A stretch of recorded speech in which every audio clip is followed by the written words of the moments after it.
Good evening, everyone. I'd like to welcome everybody and thank you for coming out. This time I ask you to stand and salute and pledge the flag. I pledge allegiance to the flag of the United States of America and to the republic for which it stands, one nation, under God, indivisible, with liberty and justice for all.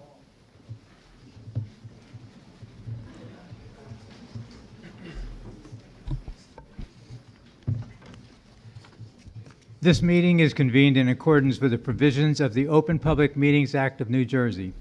Let the official minutes reflect that adequate notice of this meeting has been provided by publishing a notice in the Asbury Park Press on Thursday, January 4th, 2024. The Press of Atlantic City and the Star Ledger, and also forwarded to the Toms River Times, Toms River Patch, and WOBM News on Tuesday, January 2nd, 2024, and thereafter posting same on the Town Hall Bulletin Board for such notices, and filing the same with the Township Clerk pursuant to a resolution adopted by the Township Council on Tuesday, January 1st, 2024. The meeting dates have also been posted on the Township webpage. Councilman Sikosi. Here. Councilman Lamb. Here. Councilman Loebman. Councilman Nivison. Here. Councilman Quinlisk. Here. Council Vice President O'Toole. Council President Coleman. Here. As President of the Council, I've been given the responsibility of conducting a professional, organized meeting without interruptions. In that regard, the following procedures will be used. A total of 90 minutes will be allotted for public comment session. When 80 minutes have passed, the Council Clerk will raise his hand with 5 fingers indicating there's 5 minutes left. When the 5 minutes have passed, he will give the cut sign to me, at which time I'll ask for a vote to close the public portion of the meeting. The 90 minutes will include any mass outbursts. Any individuals who do not show respect for the individual who has the floor by interrupting will be given a warning and will be removed from the room if the interruptions continue. This goes for council members as well as the public. Item 5 is the minutes from the special meeting on February 14th, 2024. Move the minutes. Second. A motion is made by Councilman Lamb and seconded by Councilman Nivison. Councilman Lamb? Yes. Councilman Nivison? Yes. Councilman Sikosi? No. Councilman Loebman? Yes. Councilman Quinlisk? No. Council Vice President O'Toole? Yes. Council President Coleman. Yes. At this time, we'd like to honor 2 Eagle Scouts, and if they and their families would come forward to the microphone near that table, I'd appreciate that. Can we take a motion to move the I'm sorry. honoring resolutions and I'll make that presentations? motion. I apologize. Move the resolutions presentations. Is there a second? Second. All in favor? Aye. Aye. I was eager to get the 2 young men up here and give them their recognition. So coming to the front would be Eagle Scout Brennan Adams and Eagle Scout Michael Piscopo from Troop 520.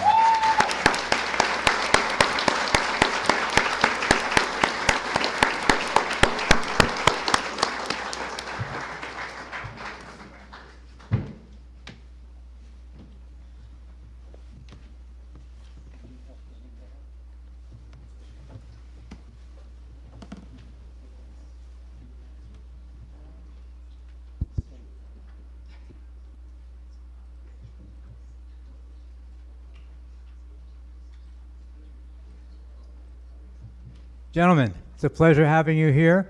I have friends who have been Eagle Scouts. I know what you've been through. And I won't use the word, but you've been through a lot, I'm sure. So we want to congratulate you. Thank you for your endurance. Thank you for your patience. And thank you definitely for your projects. And at this time, I'd like to, first of all, I got to find out who's who. You are? You're Brennan and you're Mike. Would you just kind of review the project that you worked on for us?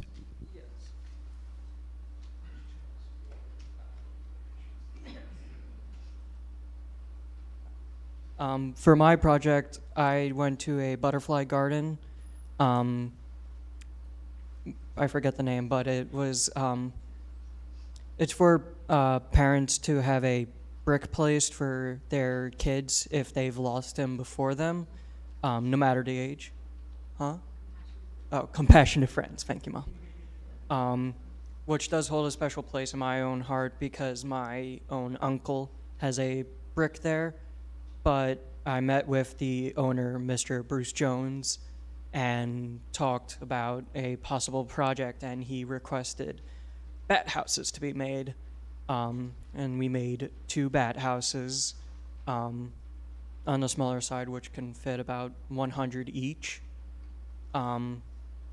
As well as we did a little cleanup and straightened up all their fences and their gazebo there. Yeah.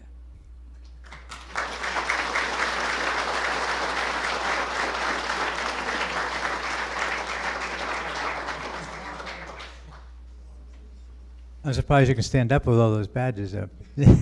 Good job. Thank you. Hi, so for my project, I took a golf cart and kind of turned it into a ambulance that they use for like different events. Like they use it during the Ocean County Fair, they use it during the parades, and other stuff like that. Show everybody.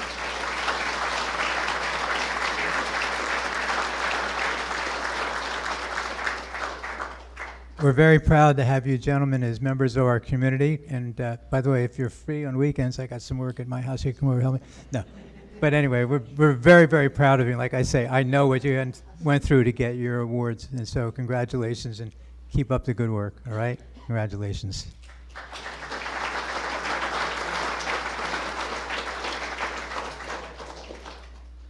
Congratulations.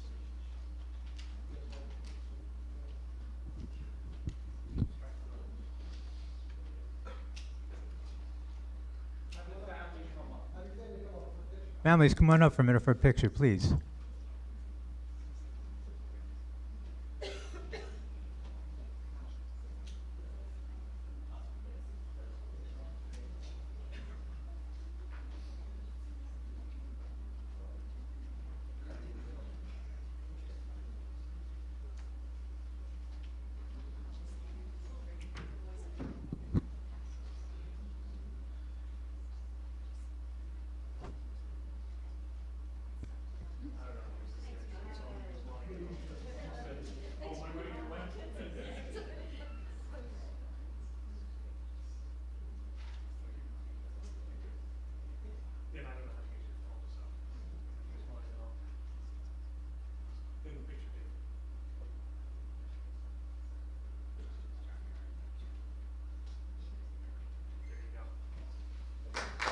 Congratulations again, guys. Good job.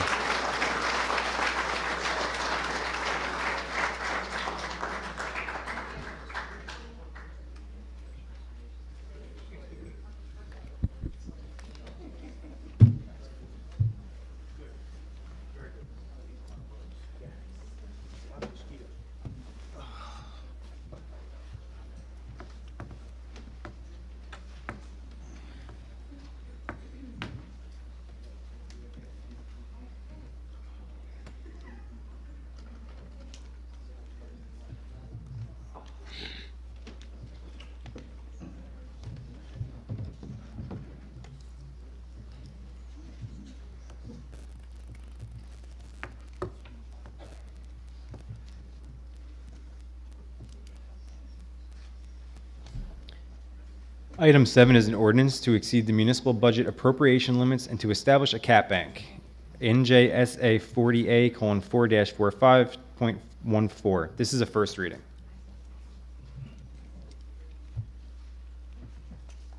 Can I have a motion made to approve?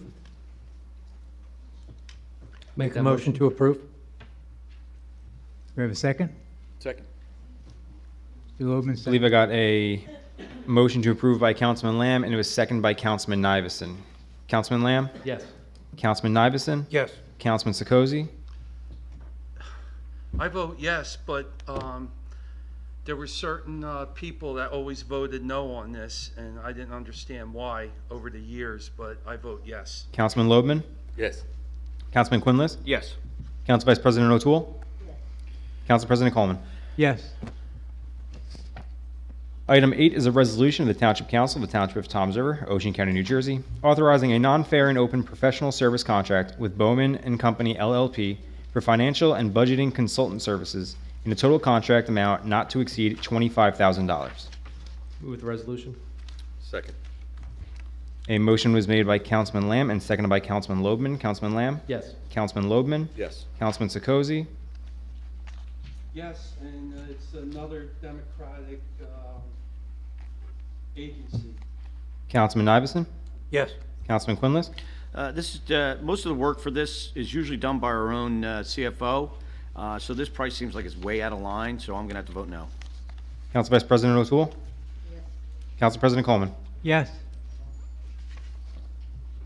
Moving to the consent agenda, all matters listed under item consent agenda will be enacted by one motion in the form listed below.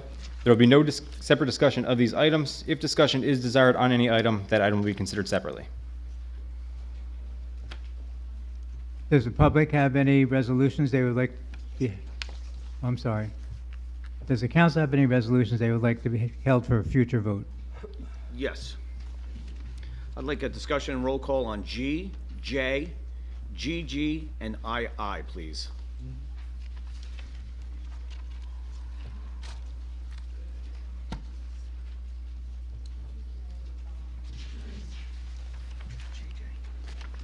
G, J, GG, II. Yeah, it's a little crazy.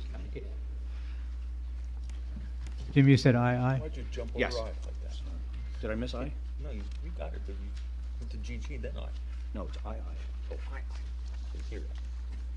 G, J, GG? GG, And II. Okay.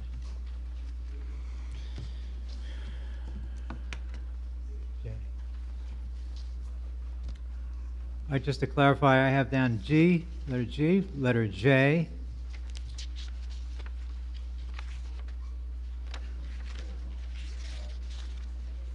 II, and JJ. Is that correct? GG, Oh, GG. Okay, I'm sorry. II. Okay. She was on television, was she? I'm sorry? Gigi was on? Yeah. Yeah, okay. A little before my time. Okay. Now that you're ready. That was low. So Councilman Quinlick, is the total 4? Yes. Yeah. Okay, thank you. That's 3. Does anybody in the community wish to have any resolutions held for future vote or discussion? Yes, sir. Which one, sir?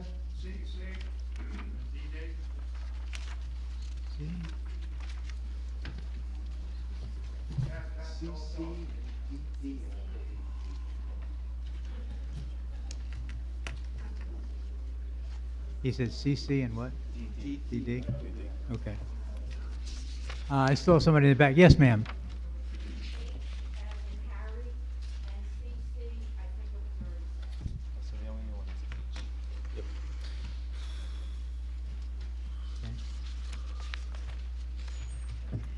Anyone? Yes, sir.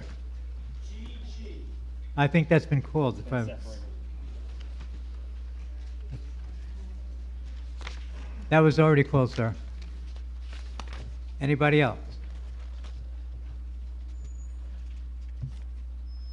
I see no one else raising their hand, so I assume that that's it. So we'll start with the letter G. No. Oh. I'm going to move the balance of the agenda for a vote. We need a motion. Just so the record is clear, it's the balance of the consent agenda except for G, J, GG, II, CC, DD, and H. Take a motion? Make a motion. I'll second. Motion made by Council Vice President O'Toole and seconded by Councilman Lamb. Council Vice President O'Toole? Yes. Councilman Lamb? Yes. Councilman Sokozy? Yes. Councilman Loebman? Yes. Councilman Iveson? Yes. Councilman Quinless? Yes. Council President Coleman? Yes.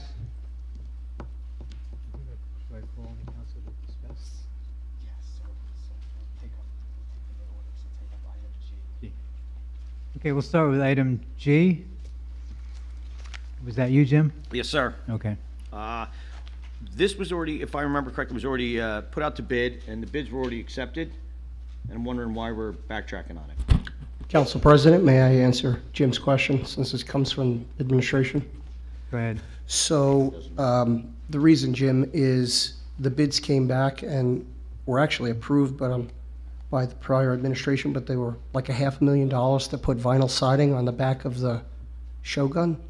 I think $500,000 for a little bit of vinyl siding is absurd, so we're rejecting that, and we're going to use our own buildings and grounds folks to vinyl the backside of the Shogun. It'll cost us about $8,000 versus $500,000, and instead, that $500,000 grant is going partially toward putting up a new park, and the other part is going to go towards 75 new wave runner pads down in Huddy Park, because it's a recreation grant, and I think it should be for recreation, not for vinyl siding. So that's why we're rejecting those bids. But again, Hopefully we're- you'll support rejecting them as well. Well, let's not lump things in as we do this, because that's how you confuse people and distract from what's really happening. The question is, didn't we already accept bids to do this work? And I'm pretty sure it's more than just $8,000 worth of vinyl siding going on that building. Am I correct in that? Where's the No. No, it's do the we have- backside, it's the backside of the golf course. Is there somebody from the engineering department that can go over that with us? So Anybody? Because I'm pretty confident it was more than just $8,000. No, I understand that you're confident in your thoughts, and I believe you're confident in your and when thoughts, it and I'm goes not going to down- argue with you, but I am going to tell you that the price came back at $500,000, and the administration thinks we should reject that and use the recreation grant money, the ARPA funds, for recreation, which is why we're rejecting it. That's my explanation. You can accept that And or not again- accept that. Did we get more than one bid? 3. We had 3 bids. And were they all They were all $500,000? very, they were all, Was anybody near 8,000?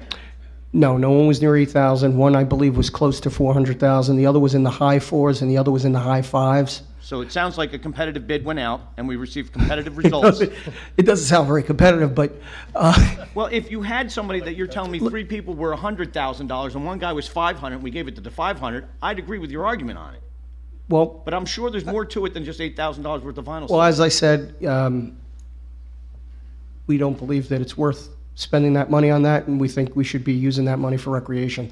But you're more than welcome to your vote, and I think I've appreciate that. explained it fully as best I can. Yeah. Thank you, Council President.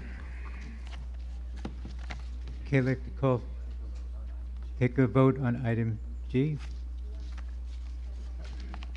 Can I have a motion? She has comment. Oh, did you want to speak about that, ma'am? Yes.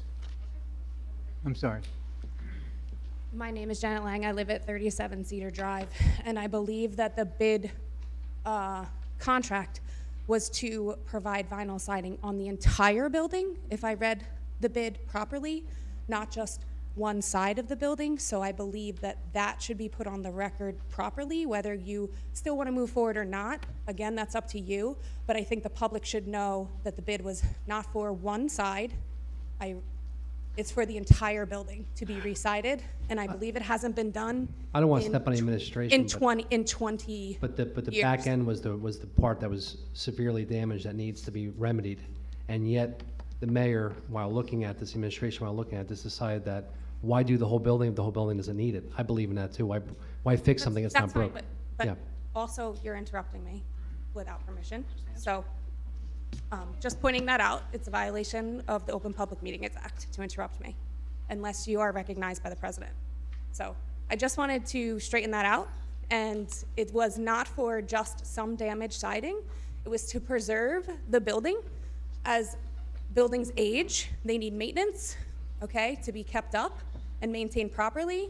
In some cases, in our public buildings, that hasn't been the case, and a referendum vote went out, and we're all paying for public buildings to be repaired now because that scheduled maintenance wasn't put into the budget.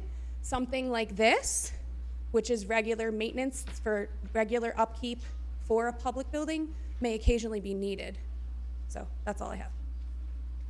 Council President, may I?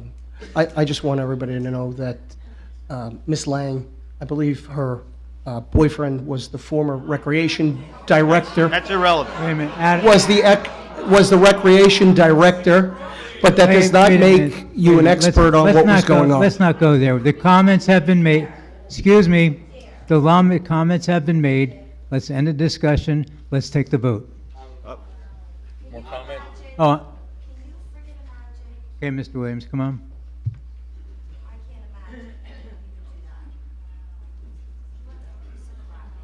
Paul Williams, Broad Street, Toms River. Just real quick, a reminder through the council president to all of the council members and everybody present, if you do not have the floor from the council president, and I noticed, Mr. Roderick, you're making an extra effort, so kudos, credit when it's due. But if you're not recognized by the council president, particularly a gentleman sitting at the far end here, you don't get to talk, you don't get to interrupt, you shut your mouth and be quiet till it's your time to talk.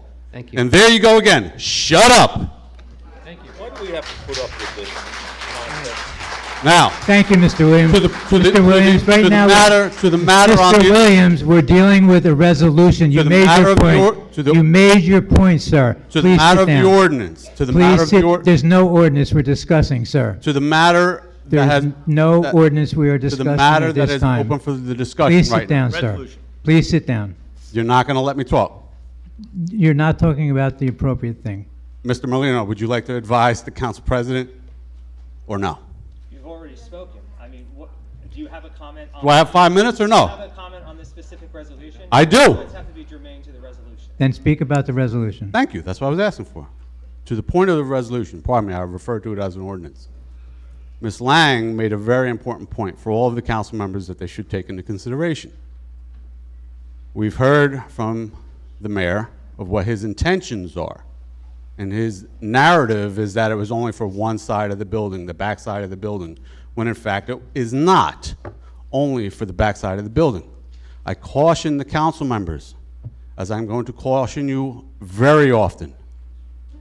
The mayor is misleading you. He is manipulating you. He wants you to just co-sign his agenda. Just a couple days ago, I saw him Mr. Williams, again, I have to remind you, you have to speak directly to the resolution. speaking to the resolution. No, you're not. I'm speaking to the resolution. No, you are not, sir. About this cost for this project. Then keep it on that subject. That's what I'm talking about. And I am addressing what the mayor had said that what the intent is to do with that money.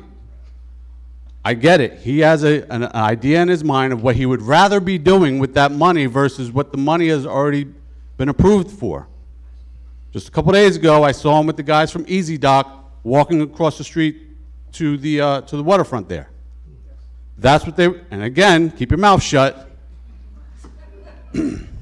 That is what this is about. He has an agenda that he wants you to mindlessly and obediently follow. This is going to be a lot of repeated comments from me. I'm going to pound this every single time. We Thank got you. it, we got it, thank I you. hope you did.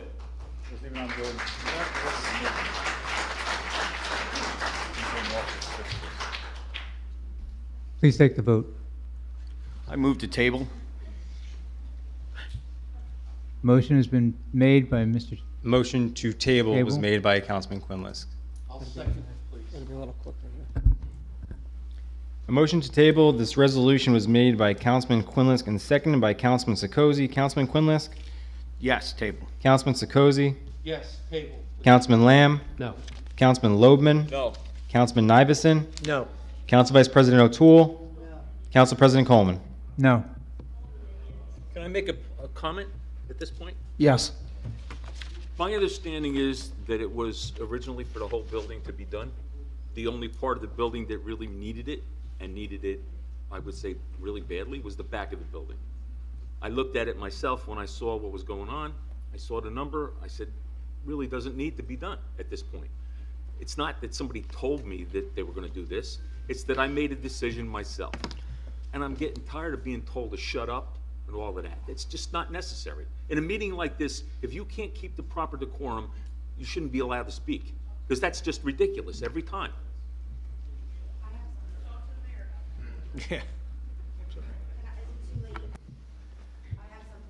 Public comment is closed. Well, when I'm We have a closed, motion- ma'am, I'm we have to sorry. take a motion on this I don't, resolution. You'll get a chance in a second. Council President, can I make Ladies a first. comment? Council President, can I make a comment? Go ahead. Yeah, I looked at the building, and I've been in construction trades my whole life, and that entire building could be vinyl sided probably for $60,000 to $70,000. Not 8? No, well, the material, yeah, the material, 8,000, pretty close. If you've ever bought vinyl siding, you can do a lot of squares with $8,000 worth of vinyl. It's pretty cheap. So for 500,000, we're going to take another look at it. We're going to get some bids. We're going to try and do it in-house for a tenth of that. So that's where it is. And this man has no manipulation over me, or him, or him, or him. So for the rude people who just continuously make these immature comments, take it for whatever it's worth. Council President, I'll take a vote. They don't know me. Make the motion, move G. Better yet, one more thing. We ran on a platform to try to save money for the township so that our taxes don't get raised again like they were 2 years ago. And that's what we are trying to do. Councilwoman O'Toole, there's a motion on the floor for this resolution. First, a motion has been made by Councilman Lamb. Is there a second? Second. A motion is made by Councilman Lamb and seconded by Council Vice President O'Toole. Councilman Lamb? Yes. Council Vice President O'Toole? Yes. Councilman Sikosi?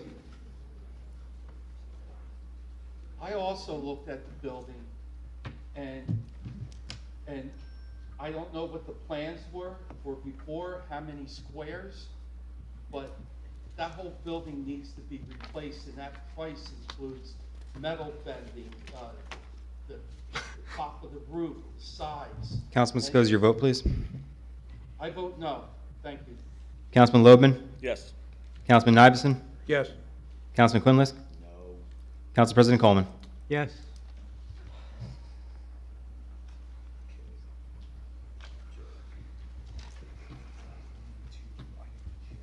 Thank you. Okay, now we're going to move on to resolution. We're at H, right? Council President? J. Council President, just let me add one more sentence, please. Go ahead, Dave. Please, thank you. Oh, sorry. The Wave Runner platforms are a good idea, because I do use Huddy Park on in the summertime, but there's places to tie up jet skis properly, but this is the first that I'm hearing about it. So that's all. Thank you, Council President. Council President, may I jump in briefly? So that hasn't been voted on, it has come before the council. Again, I just would like to reiterate that, just so there's no confusion, that it's a grant specifically for recreation that also may not have been properly used, in that it was going toward vinyl for a restaurant on a recreational property. So the intent, again, of these grants is to provide more recreation opportunities for residents. So that's why we're doing this, along with the excessive price of the vinyl. But you will have an opportunity, Mr. Sikosi, to vote should we go forward with that plan. We're going to go in alphabetical order, so we're going to go to item H. Item H? Sure.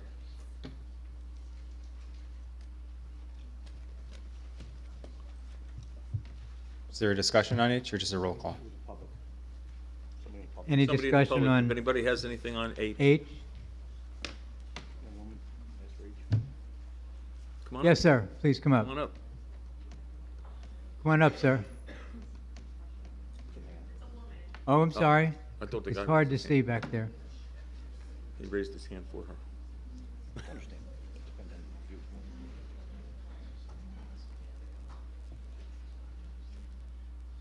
Irene Watson, Messenger Street. I just wanted H to be expanded on, just to be explained a little bit more, that's all. Okay. I can explain that. So local police departments can, the federal government has a program from which local police departments can purchase surplus equipment to use in law enforcement, but state law requires a resolution of the governing body in order for the local police department to do that. So this resolution is in compliance with state law. Should they decide? Can I have a motion to approve letter H? I'll make that motion. Second. Sorry, who made the motion? A motion was made by Councilman Loban and seconded by Councilman Lamb. Councilman Loban? Yes. Councilman Lamb? Yes. Councilman Sikozi? Yes. Councilman Nivison? Yes. Councilman Quinlisk? Yes. Council Vice President O'Toole? Council President Coleman? Yes. Yeah. Okay, we're on letter J. Jay, that was me. I'm gonna guess you guys are gonna try and paint this in the same light as you just did the Shogun building, which is really the golf course building, as well. But this is another one I believe was already approved, money already set aside for. It's for repairs, not just painting, but it's for some of the repairs that need to be done to the building because it's exposed to the atmosphere and near the salt air, and you're gonna have a bigger problem if you don't take care of these issues now. So why is it we're gonna cancel this one? And again, did we get 3 competitive bids? Were they all in line? Or was something so far out of whack that you felt that you had to move this money somewhere else? Well, this is not a grant, but this is painting of a parking lot, which I've been in and you've been in, and we believe that $500,000 to paint the outside walls of that building is excessive, and we looked at it, and I don't believe it really needs paint when I look at it. Again, Mr. Roderick, first of all, questions are directed to Mr. President. Yes. And Well, again, yeah. the But question Mr. was. President, excuse the me, but this question is an was, administrative, doesn't excuse me. the- Excuse me, can I- The chair recognized me on this? No, I believe so. actually, Oh, no? no, I did not.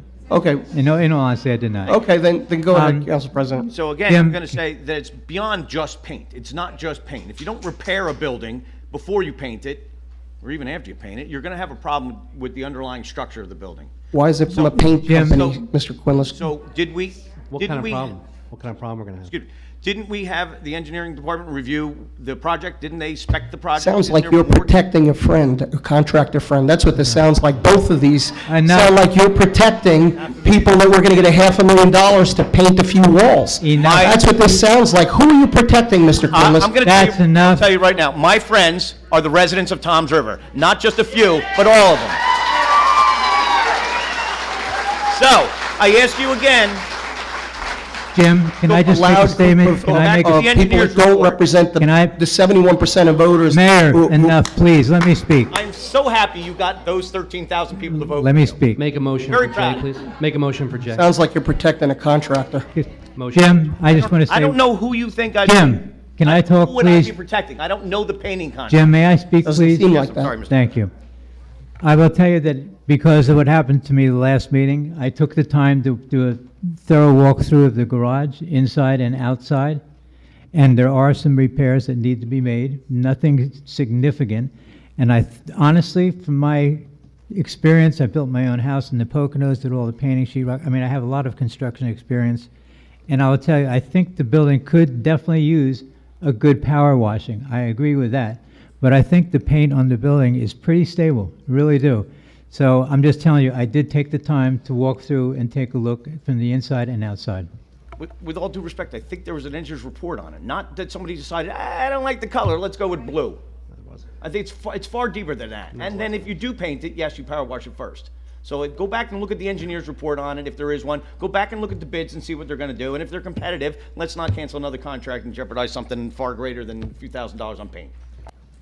500. Do we know? A lot more than, I mean, let's face it. Make a motion on Jay, please. Can I say something, Council President? Go I ahead. was there and I saw it. It does look like we are going to be rebidding the job. And just for everybody who was clapping, it's your money that we're spending. So he's looking out for your money. So if you guys think $500,000 to paint the top floor of that garage is a good deal, when we could maybe get it done for 100 and put that forward towards something else, it's just, that's what we're doing. We're here to save the taxpayers' money and spend it as wisely as possible. Is that correct? No? That's not, I motion on thought the that's floor. what we All were right. here to do. Let's get back Well, in order. Council- Motion, Councilman Lamb has made a motion on Yes. this resolution. Is there a Does it- second? is there a second? I'll second it. What was the motion? A motion is made by Councilman Lamb and seconded by Councilman Nivison. Councilman Lamb? Yes. Councilman Nivison? Yes. Councilman Sikozi? It's more than paint, it's structural. No, Structural Just like issues. the town hall was repaired in need, somebody voted no on that. So I'm voting no, and hopefully we'll get a rebid. Councilman Loebman? It's just not paint. It just so happens that I'm a structural. Paint engineer. companies don't work on structures. I've looked at the building, Excuse me. it's not a structural issue, it's a patching and painting. It's not $500,000 worth of work, and I agree with the mayor when he's saying that is money that could be looked at again and used someplace else, but that is not a structural problem on that garage. I've been there and I've seen it. Councilwoman, your That's vote? my business. Your vote, please. Yes. Councilman Quinlisk? No. Council Vice President O'Toole? Yes. Council President Coleman? Yes. Here on CC. So that was JJ, GG, CC. M. Okay, we're on resolution CC. Comments? CC? Oh, you missed it. No, wait, no, sorry, that's okay, that's public. We have We're on CC. GG. Is this? Yes, sir. Dennis Galanti, 1149 Cherokee Court, Toms River. My question is that this, you waive the local review on the township budget. That is before the director of the financial, That, local finances? yes, it goes to the local finance board, it goes to the DCA. And honestly, the CFO, which who's here has a 3-year term, this is something she does every year, and it goes to the DCA for review as opposed to being reviewed here. They review it. Okay, so we do have a CFO now, and they're certified? The CFO is still on staff. Certified? She is certified.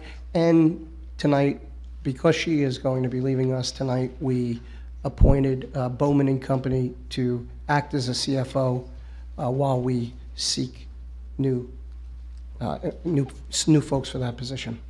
I did some research on this, and I looked at the New Jersey government 5:30-7. Now, I'm sure that she has gone, or who knows, that everything that allows a waiver has been satisfied. Municipal aid is one question. She's Grants funding is another question. Certifications are another question. I'm sorry. yes, so All she's. this has been taken care of. Well, this has been going. This is the way. Yes. Okay. Yes. I can do DD now? That'd be fine.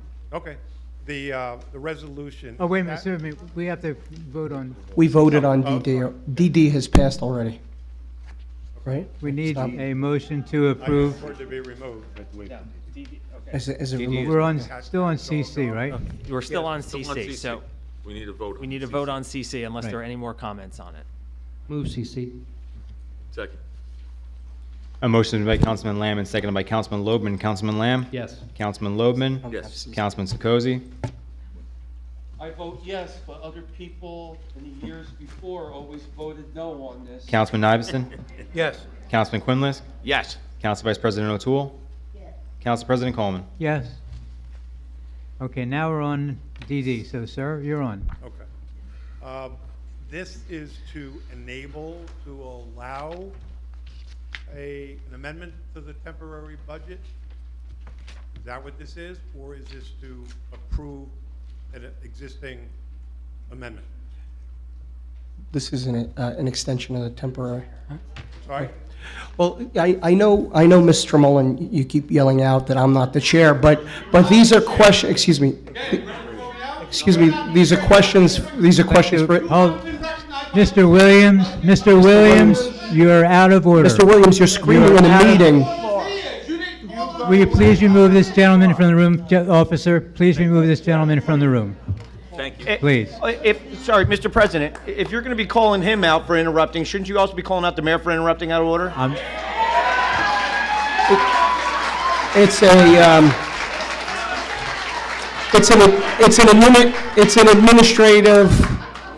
It's an administrative question, and traditionally, Mr. Quinlisk, the mayor answered these questions along with the BA, but you have a different opinion now, with that there's a different mayor. You don't want me to answer questions for the public about our agenda? I'm really lost. Mr. President, have you called on him yet, or is he still interrupting? I've been coming to these All right, hold council on. meetings. Excuse Wait a me. minute, Sorry. time out. Look, this is my meeting, I'm calling a timeout, okay?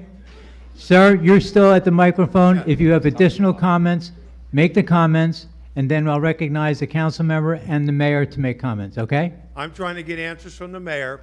I've been coming to these meetings, not recently, but I came here for 15 years, and always, these questions were answered unless anybody else knew the answer. The mayor was given the ability to be able to answer the question along with his financial officers, okay? Yes, sir. That's the way it was supposed to be. Okay. So that was my, is there an amendment pending, or is this just to enable?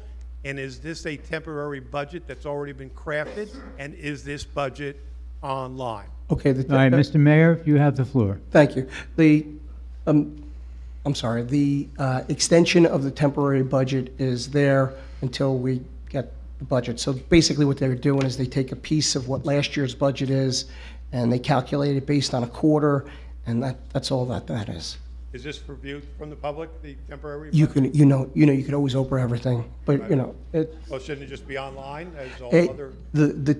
it should be online as well, yes. Mr. It's not. Perglio, is it up? I looked today, I didn't find it. No, once it passes, we can, if the CFO wants it on the website, we can put it on the website. Isn't it required? I don't believe so. Okay. But I'm not. Yeah, no, CFO. we'll get it to you. Thank you. Any other comments on DD? Call for a vote. You have a motion to, I'll make that motion. Second. A motion is made by Councilman Lamb and seconded by Councilman Iveson. Councilman Lamb? Yes. Councilman Iveson? Yes. Councilman Sikosi? Yes, but other people in the past always voted no. Councilman Loebman? Yes. Councilman Quinlisk? Yes. Council Vice President O'Toole? Absolutely. Council President Coleman? yes. Moving right along, we're on GG. That was me as well, wasn't it? Okay, Jim, you're on. Okay, this is another one that I think we've already voted on, we've already passed, the money's already set aside, it's budgeted for. These are vehicles that are extremely difficult to get, not because they're special, but just because of the state of the economy, and they're very, very expensive. Why is it we would take this time to cancel these, and please don't tell me to buy a jet ski pad? Okay. Yes, sir. You gotta answer that. Oh, me? You're the Oh. president. Oh, gee, I understand. It's my understanding that a lot of the vehicles that we have that would be replaced by this purchase only have 60,000 miles on them. And as you know, in today's automotive world, 60,000 miles on a vehicle almost is really nothing. Some vehicles now are running 150, 200,000 miles and are still moving right along. So we're trying to save money right now because we have, looks like we're going to have a budget hole to fill. And this could be one. It doesn't mean that in the future we can't make these purchases, but somebody needs to take a look at what the real deal is because, like I say, a lot of the vehicles are very low mileage vehicles with today's standards. Mr. President, no disrespect to you at all, but those are the same arguments we heard when we passed this the last time, all right?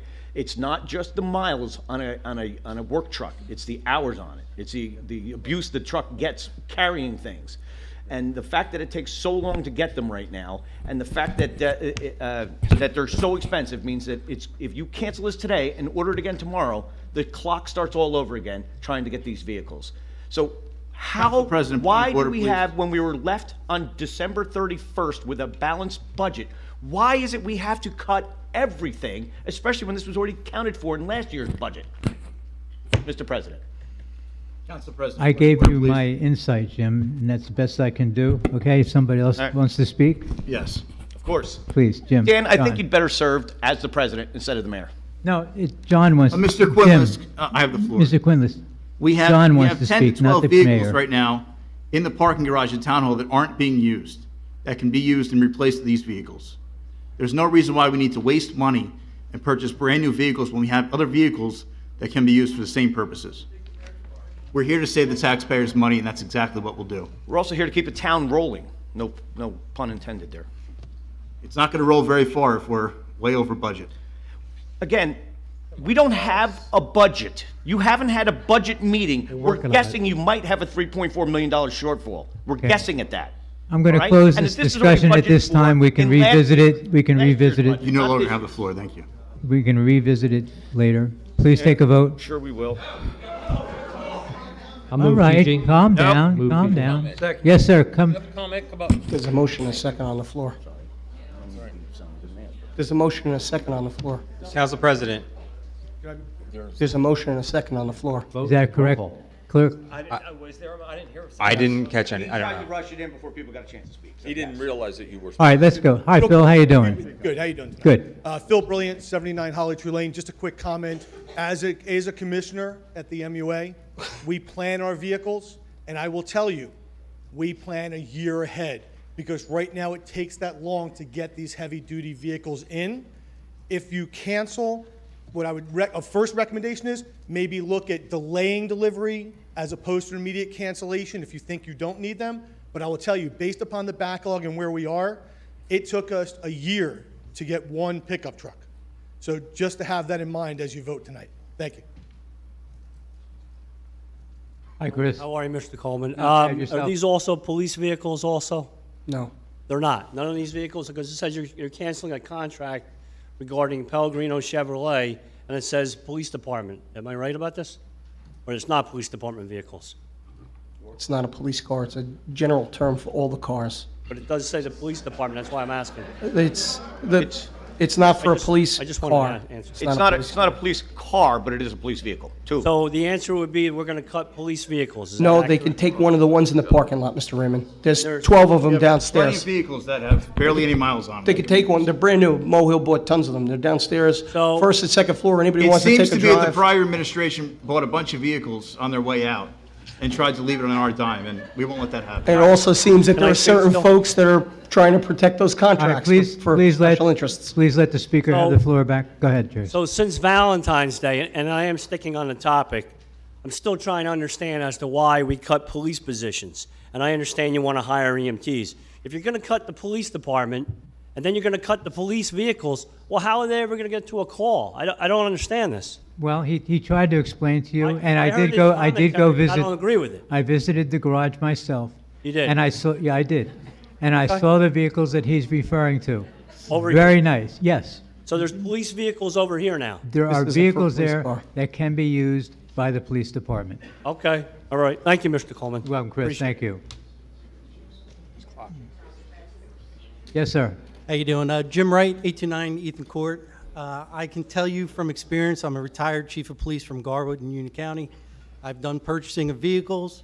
If you're talking about police interceptor models, that is a police patrol vehicle. These are not interceptors. It's These are not just police interceptors? nothing on there like that. No, there was a couple of F-250s. What else, John? Yeah, they're all pickup trucks. Pickup trucks. So it's None of- just the way it was, it's just the way it's written. Were any designated for the police department at the time of the purchasing order? We weren't here. None of these are interceptors. None of these are, I just asked you if they were designated for the police department at the time of the purchase order. They're not police cars used for police business, so. I just asked you if they were designated for the police department. they could take, sorry. They may be for someone to ride around in a pickup truck. I'm not sure.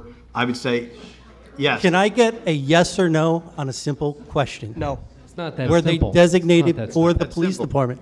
Well, if they were going to the police department, the purchase order would be through the police department, right? Through their line, It was not listed as a police department vehicle on the list that we reviewed.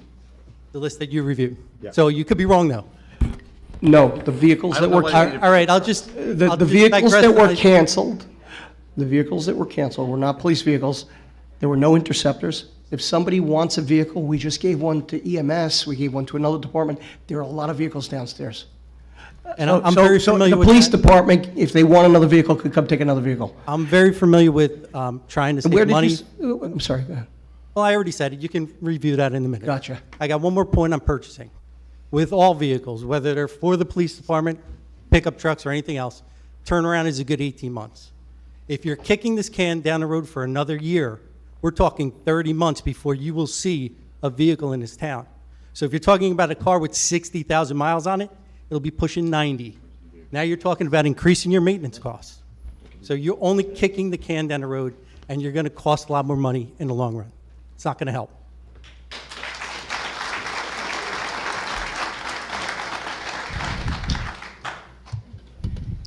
Okay, call for a vote. You have a motion to make a motion. approve? I'll second the motion. A motion is made by Councilman Lamb and seconded by Councilman Nivison. Councilman Lamb? Yes. Councilman Nivison? Yes. Councilman Sikozi? I believe that there was 9 vehicles total on this. Correct me if I'm wrong. We went over this last week. There were 9, 3 were delivered already that we couldn't stop, unfortunately. And there was about, I would say, what, $500,600,000 left Okay, with the so how vehicles. many's left? 5 or 6 we're talking about? I believe it's 6. Okay, thank you. So, I believe that we need these. These were part of the budget before. We have the money, so I'm going to vote no. Councilman Loebman? Yes. Councilman Quinlisk? With all the money we just saved tonight alone, I think we can afford to have our captains back and the CSOs.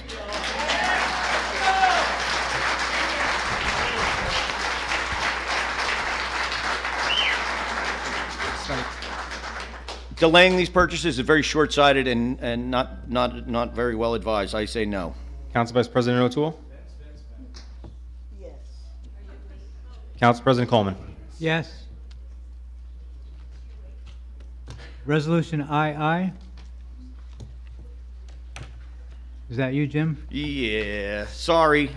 This is another one, we're hiring even more attorneys, so maybe that's why we can't afford police captains, because here we are putting out more money for yet another batch of attorneys. I don't understand the need for this. Can somebody please explain why we need a backup prosecutor? Can the business administrator explain that? First of all, I'd like to make a point of order that Mr. Williams was requested by the police department, actually demanded to be removed from the meeting, and he's still present. So, will you please remove Mr. Williams, as the council president stated earlier? I don't think that. Please remove Mr. Williams, as I said before, officers. Please. Jim, I can tell you about the lawsuit from the last time you threw me out. It just got filed last night. Yes.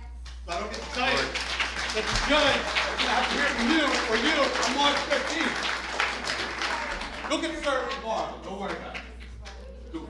And what was the? Jim, if the council president would let me, I could explain the need for the backup prosecutor. The backup prosecutor, Council President, may I be recognized to address why we advertised for one? I believe the attorney wanted to address that, and then you may, Mayor. Okay, attorney? In short, the full-time prosecutor. His name is Paul Williams. Truancy matters are building up. That was the need for this. You always have to have a conflict, and you have to have a prosecutor should the prosecutor get sick. The prior prosecutor had a very large firm. He represented 30 municipalities and had prosecutors that could fill in. The new prosecutor needs a backup should he be sick or should there be a conflict. We always had a conflict, so this is accomplishing both of those things. Okay, any other comments on that? Okay, call for a vote, please. I'll move. Second. Motion made by Councilman Loebman and seconded by Councilman Lamb. Councilman Loebman? Yes. Councilman Lamb? Yes. Councilman Sikozi? I believe the prosecutor's budget was around $92,000 a year, and I don't know what it is now with all these assistant prosecutors, whatever you want to call them, and this is another Democratic firm here. So I vote no. Councilman Iveson? Yes. Councilman Quinlisk? I'll abstain. Council Vice President O'Toole? Yes. Council President Coleman? Yes. Resolution JJ. Nope, that's it, right? Oh, I'm We're sorry. done. Okay, We are moving to the reports. yep. JJ was already voted on. That was voted on during the Not consent called agenda. separately, it was voted on already. It's already been voted on, thank you. Okay, the reports. Any questions? Can you explain to the JJ? It's not pulled, right? JJ wasn't pulled, right? No one removed it. No one removed JJ. JJ was not asked to be voted on separately. I don't have that recorded. I don't have it recorded, and I recorded each one. Confirmed by Mr. Merlino. Can we back up and let it? Ask for a legal opinion from Mr. Molino. You shouldn't. Mr. Merlino? I don't have it. I don't have it, I It's don't have not- it listed either. It was voted on, listed. so the matter's been voted on.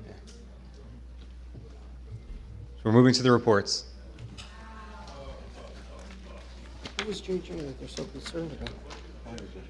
Any discussion on the report? Okay, sorry.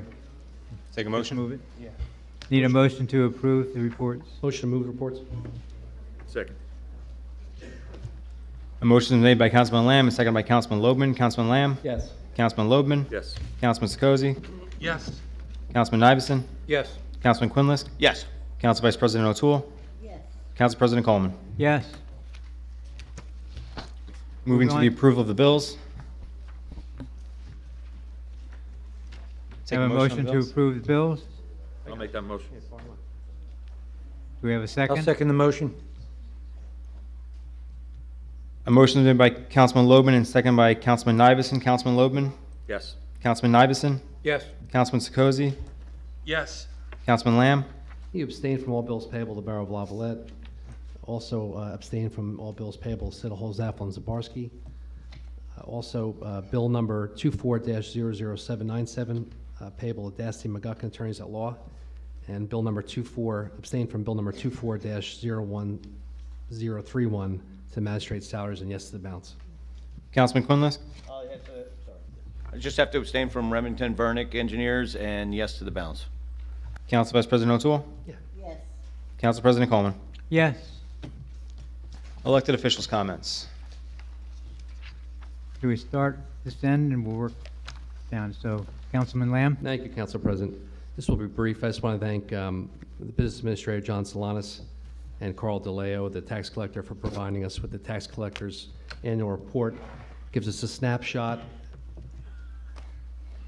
On our, as we enter the budget season, again, what we need to watch out for, and again, where our needs need to be. And I want to thank them for providing that. And that's all this evening. Thank you. Councilman Quinlisk? Thank you, Mr. President. I just want to point out that I know the police department submitted for a grant that covered up to $400,000 of a mutual service agreement for a CSO program, and I didn't get to see that on the final agenda. I also know that last year, the ice skating rink and the golf course alone added another $400,000 of income to the town. Both of those could have been used for keeping our police department the way it was functioning. Okay. The jet ski docks, I haven't heard a thing about it, but to reallocate money from one thing for something that we haven't voted on yet seems a bit premature. I think we should have left those other projects going the way they were. Dan, I don't know the painter or the siding guy. I don't know anybody that somehow I'm going to personally benefit from them getting those projects, but thank you very much for that insight. On December 31st, 2023, somebody was handed a ship that was tacking on a beautiful course. It had 500 plus employees, and we'll say a crew of over 100,000 people, almost 100,000 people. Since January 1st, several very good crew leaders were thrown overboard. Others were made to walk the plank. And even now, some are trying to get away from the pending disaster by jumping into the last lifeboat. This ship is way off course and heading for the Rocky Shoals. And you were standing proudly on the bow with your chest puffed out, touting how well you're doing. Touting how well you're doing. Turn around, Captain, oh Captain. Your ship is empty and sinking fast. Thank you.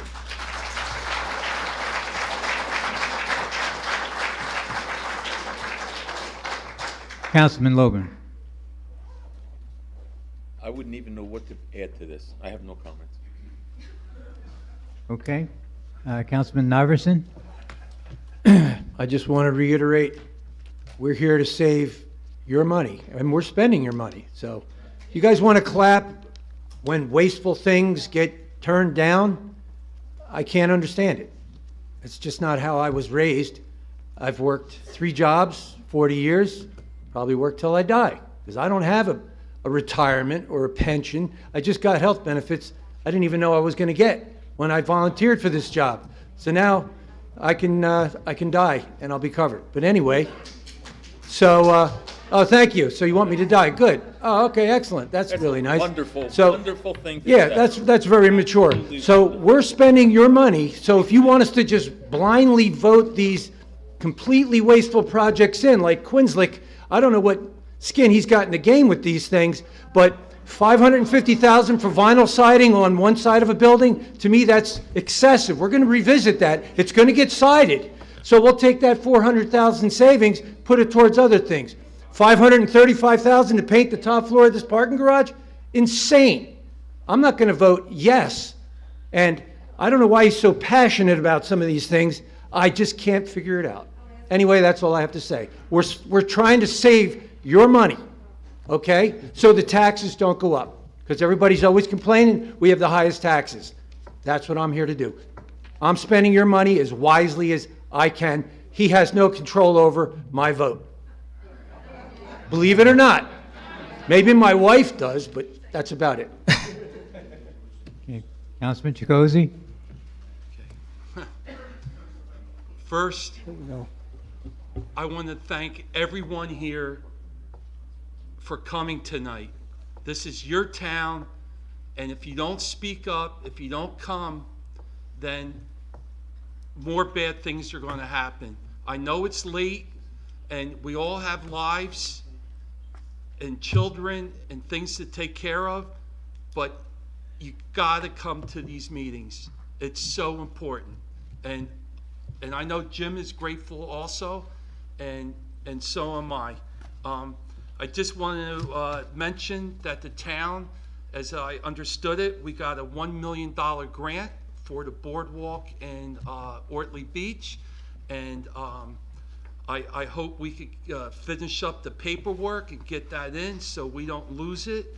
Other towns didn't get anything, and this was from the past administration and the professionals that got this grant. So I'm happy about that. Past administration had nothing to do with the grant. That was just a gift from Murphy. Okay. Second is Murphy is reappropriating school funding, and still nobody knows what the formula is, but I hope Tom's River gets their fair share. And also, I'm concerned about the town's budget and also the business improvement district. They haven't gotten their budget yet or money to pay their employees. So I hope we can take care of that really quick, because they do so much for downtown down here with all the events. It's got to be 70, 75 events. And frankly, if this wasn't the county seat, we would have no downtown. We would have no waterfront. It would be zero. It'd be tumbleweeds down there.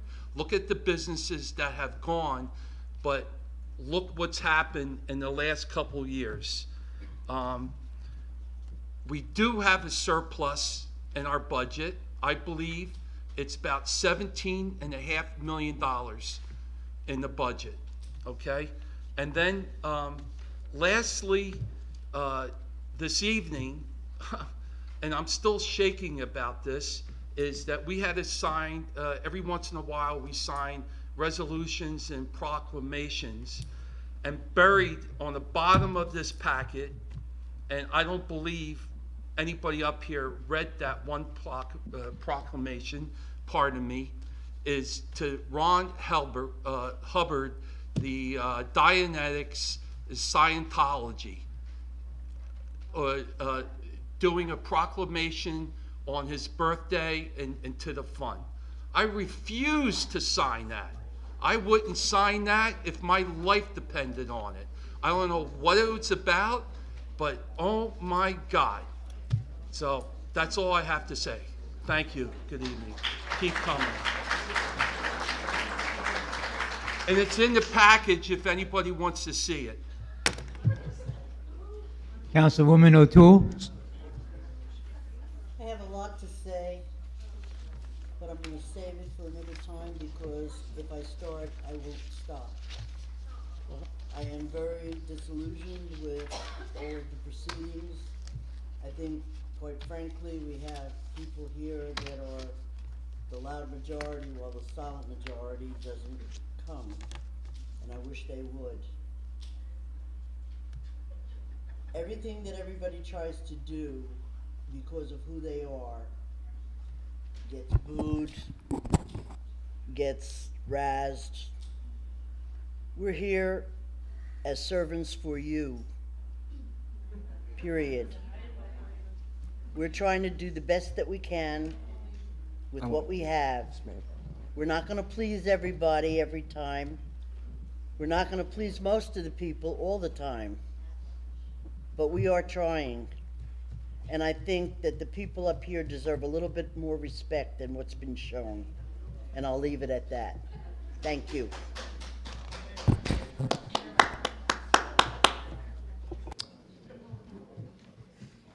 I guess it's my turn. Change is difficult. I've been through a lot of change in my life, and change is difficult. However, around 70% of the voters indicated they were unhappy with the direction the township was headed. I said around 70, Dave. The elected team listened and is taking a look at all departments to ensure they're running efficiently. In some cases, change was necessary to become fiscally responsible. It should be noted that Toms River has thousands of senior citizens who love Toms River and are in fixed incomes.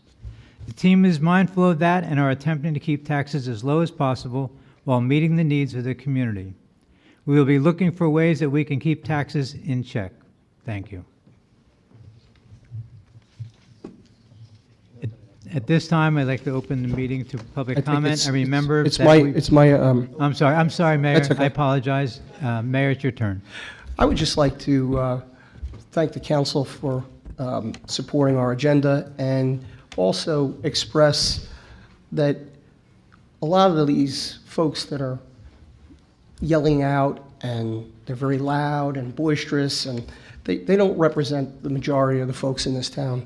70% of the voters wanted change in this community. They wanted fiscal responsibility. They wanted a new direction. And these small groups of very loud people don't represent the majority of the folks here in Toms River. So I wouldn't be turned off by that, and I commend you all for your courage. It's not easy, doing what you do, particularly when folks are getting so aggressive. I also would like to talk a little bit about, I'm still shocked as to why Councilman Quinlisk would rather take recreational money and use it on the Shogun as opposed to for recreation. I'm lost as to why he would want to buy more vehicles, even though we have so many vehicles that are not being used. Again, it seems to me like there's this small group of people who are very loud at council meetings that are trying to turn back the clock. But we're going to move forward in the direction that the people want to move in. They don't want to see their money wasted. They don't want to see $500,000 spent to paint a parking lot.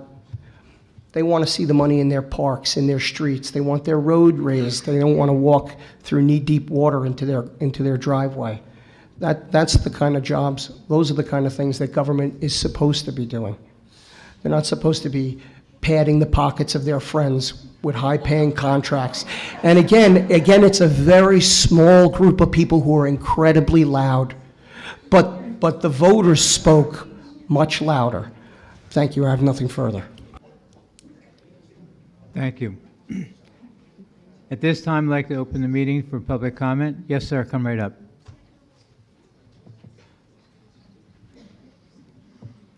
By the way, just as a reminder that we are in the 90-minute time limit for all comments, and at 85 minutes, the clerk will hold up his hand with 5 fingers, indicating that we have 5 minutes left, okay? Yes, sir. Okay. First, on on JJ resolution for the. No, sir, name and address again, I'm sorry. Dennis Galanti, 1149 Cherokee Court. Thank you. In the past, of all the meetings I've come here, the fire district budget is put under a resolution. Now, it's always been done by, if I remember, an ordinance, and always had to come up before public hearing and public comment and because the Fire District 2 budget, I believe, was defeated.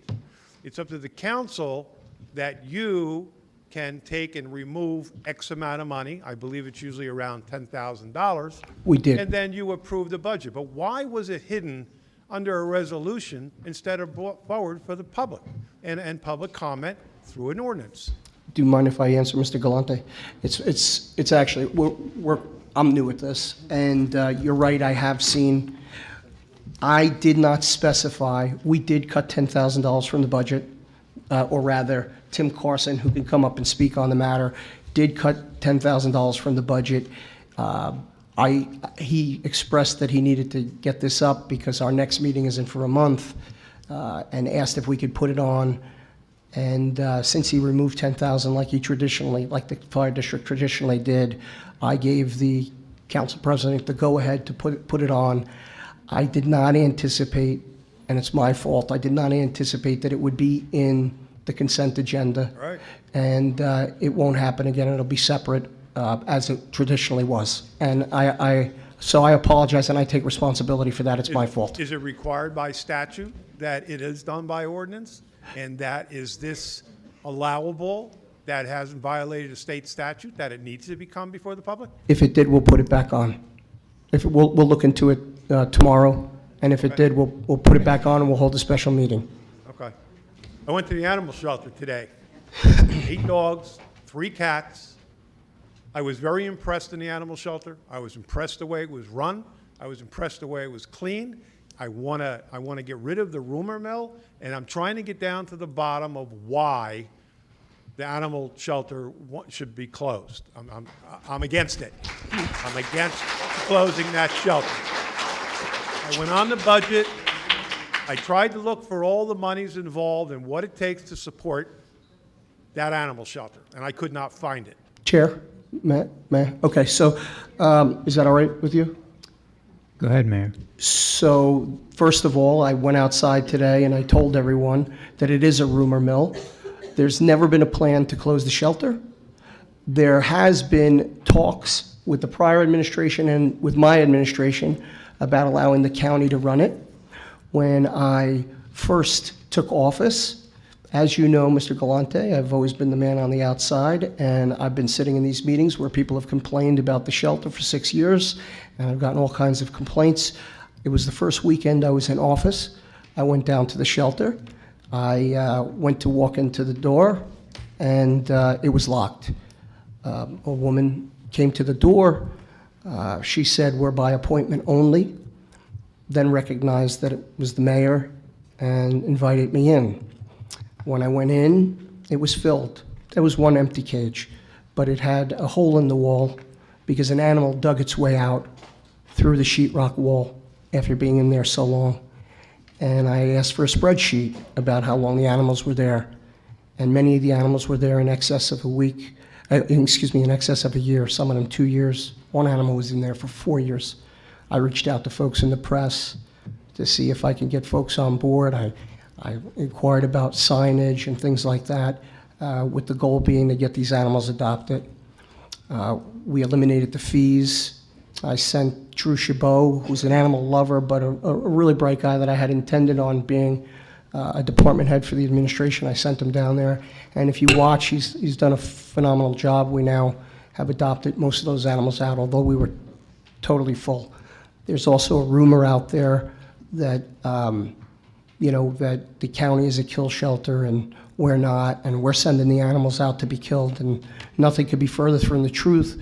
We have so far diverted 6 animals to the county, and that was in, I think, the second and the third week when we were full or close to full, and I did not have the confidence that we could get those animals adopted. It turned out that the facility was always by appointment only, and as you know, there have always been complaints about it being difficult to adopt an animal, and you know, Mr. Galante, you could obviously have your 5 minutes back when I'm done. So we made a priority of doing that, of getting animals adopted, and Drew Chabot did a fantastic job, and I'm so happy that he did that, and we did start accepting some animals back. We are in talks with the county. They do have a much lower kill rate. I think the last time Tom's River reported In 2021, we put down 12.5% of our dogs. The county only put down 0.5%. My assumption being that those were only animals that they were required to do so by judicial order. Similarly, we put down one animal recently after a 4-year court case. And once the judge orders that, he orders it. But they have the expertise, and they have expressed interest in running it for us. And given that when I got there, the conditions were poor and the animal shelter was full and it wasn't opened to the public, I am inclined to explore that further as far as allowing them to run the facility. And I'm willing to do so even though, Mr. Galante, right now it doesn't even cost us any money. There's this very large donation that's in the shelter.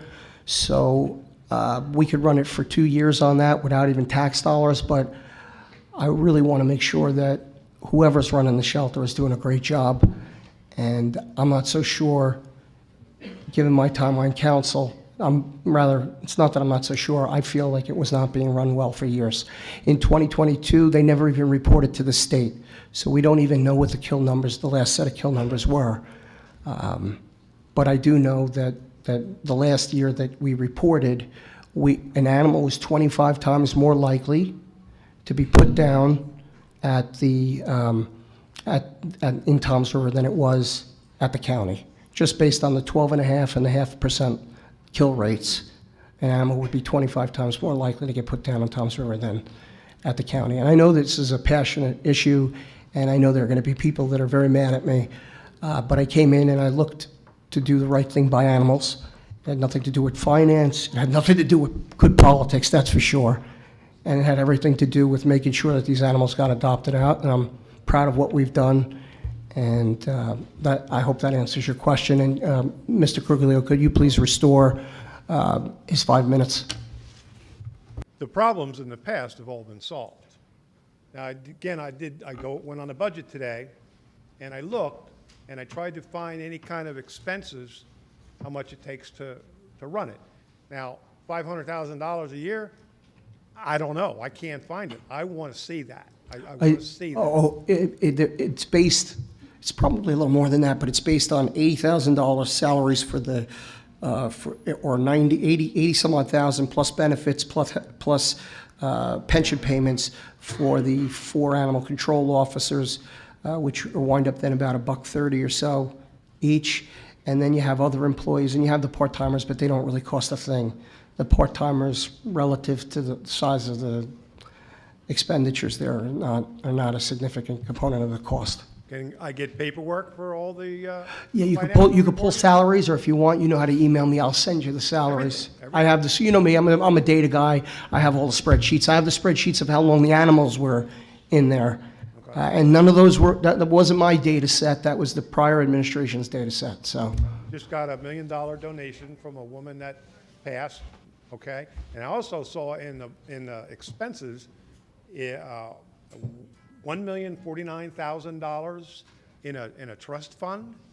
Now, I also saw something said that there was a bid put out, if this is to go to the county, that there's already a bid put out for the use of the animal shelter. So what happens to that, if said and done, if it goes to the county, what happens to the $1 million?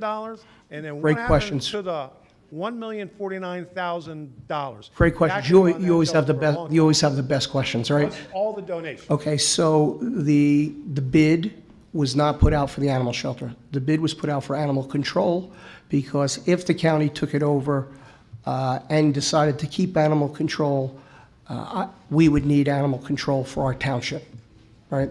And as far as the $1 million donation, we are inquiring legally, but it's my understanding that the money has to follow the animals. It can't be repurposed. Even if it could be repurposed, I would give it to the shelter the county, if they were running our shelter. That would be my inclination, but of course, council would have to vote on all of these things. Like when I first came here about the animal shelter 12 years ago, in its inception, I believe it's been there for 10 years. This place was packed. This is what your taxpayers and residents wanted. There were people streamed out into the vestibule because they couldn't put any more fire ability of residents in this place. So don't do it. Just don't. Well, it would never be closed. Are you personally opposed to the county running it versus the way it's currently been run? I've been fine with it, except for the problems in the past, those last couple of years of problems. And when I went in there, I was very impressed. So But- unless I'm shown. No, it's that- doing much better, but Mr. Chabot is supposed to be taking over recreation and running a department, and he's done a phenomenal job, but I mean, I really need his talents. And I'm open to it. I mean, I'm open to letting it run. I'm open to the county doing it. We're just looking at all of this. Unfortunately, there are a small group of very well organized political folks that go out on social media and propagate these rumors. And, it's part of the political process. But at the end of the day, I came in and decided to do a good thing. That was the goal, doing a good thing for the animals. At the end of the day, as you said, with that donation, there's no cost for me keeping it. So the only reason I would look to give it to someone else is to make sure the animals have a better shake at life. And again, if you want more time, by all means. No, just one more. Mr. Coleman, I appreciate what you're trying to do. I appreciate your initial statement, but you have no control of these meetings. And I'm not talking about the cheering group in the back. I'm not talking about the residents that come up here and criticize, but never seem to come up with a solution. And that's what bothers me the most, okay? And this is why you allow the mayor to speak. He just gave everybody in this audience the amount of information they need about the shelter. Thank you.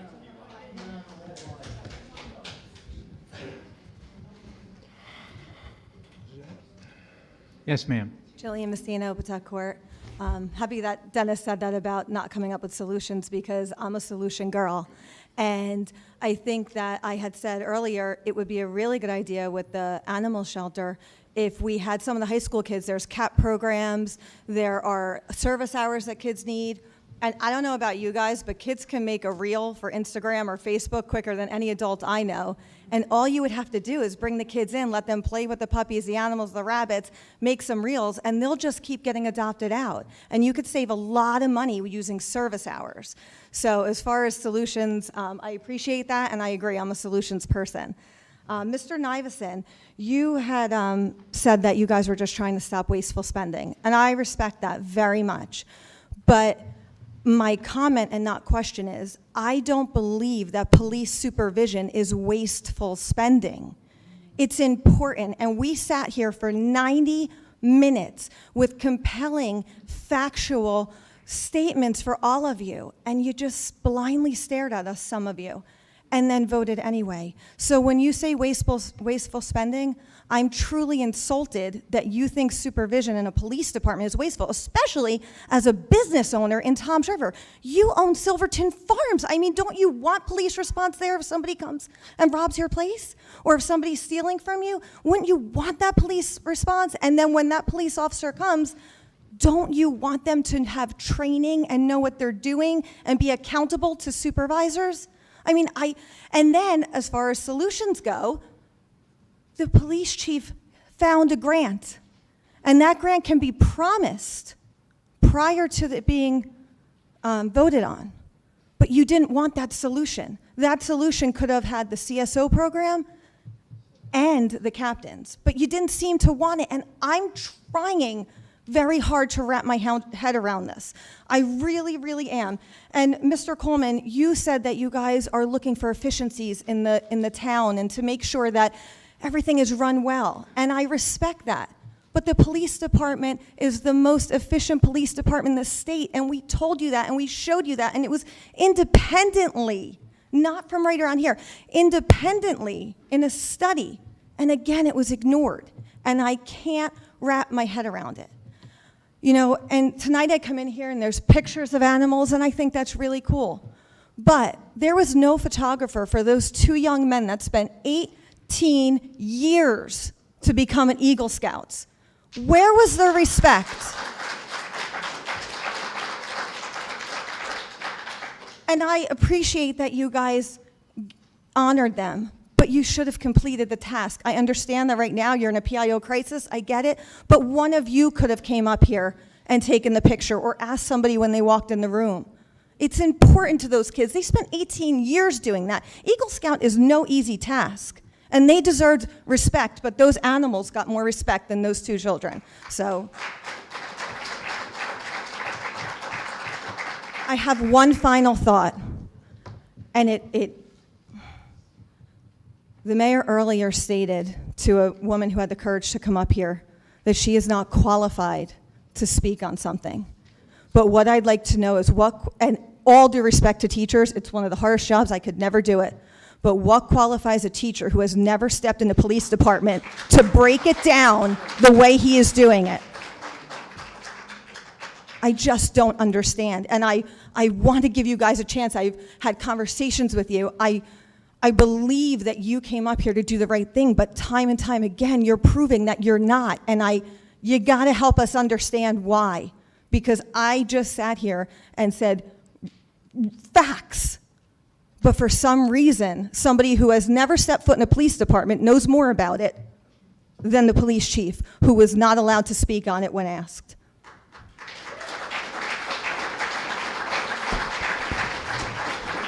Council President, I would just like to point out something, if you have a Yes, second. Mayor, go ahead. Under Roberts, I should have an opportunity to respond. I just would like to say that although we went through this all already, captains are not responding to phone calls. They're not responding to police calls. So, Ma'am, you're out of order. You are out of order, please. and for someone who worked in the police department for however many years, 9, you should know that captains don't answer calls. Mm. What were you doing on the call?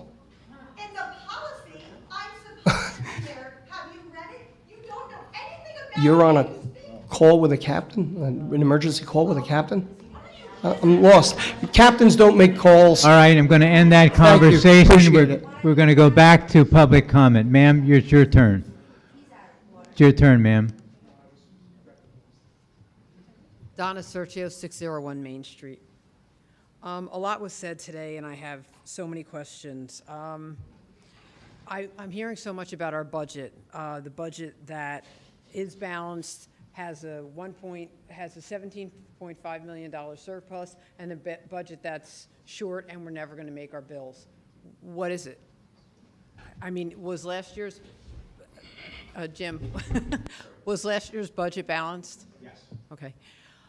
And you mentioned that we have a $17,500 surplus somewhere. That's correct. Okay. And it was stated to me by the chief financial officer. Okay. And we also have, going into 2024, we have $112 million He just makes these more numbers up. rateable. Okay, makes sense, But yes. honestly, I don't know how much the town gets out of that I understand. $112 million. I get that. Okay? And Mayor, where does the deficit come in? You're saying So I think it was $3 million. First of all, actually, Mr. Sikosi's number is too small regarding surplus, but I'd like to first say that this number, and calling it surplus, it's a play on words. You could call it surplus, but it's really reserves. Okay. It's not surplus, and the township is required to keep a certain amount of that in case of a natural disaster, like Sandy, where you're not able to raise tax. And when I say raise, you're not able to take taxes for a certain period of time. So we actually have reserves of $47 million, but that doesn't mean you can spend them. If you get down too low, then they downgrade your bond rating, and it costs millions in extra interest payments. So we were flat on taxes for, I believe, Mr. Quinlan said 3 years. When those budgets came up, I was criticized for voting against some of those budgets when they had a flat tax. And the reason I voted against it was because salaries and costs were all rising, but they were not raising taxes, but they were raising spending. And when that happens, you eat into those reserves. But- And if you eat into after 3 years, $90 million is the tax levy, $120 million budget, right? The major part of that is salaries. So let's call it 90 million in salaries.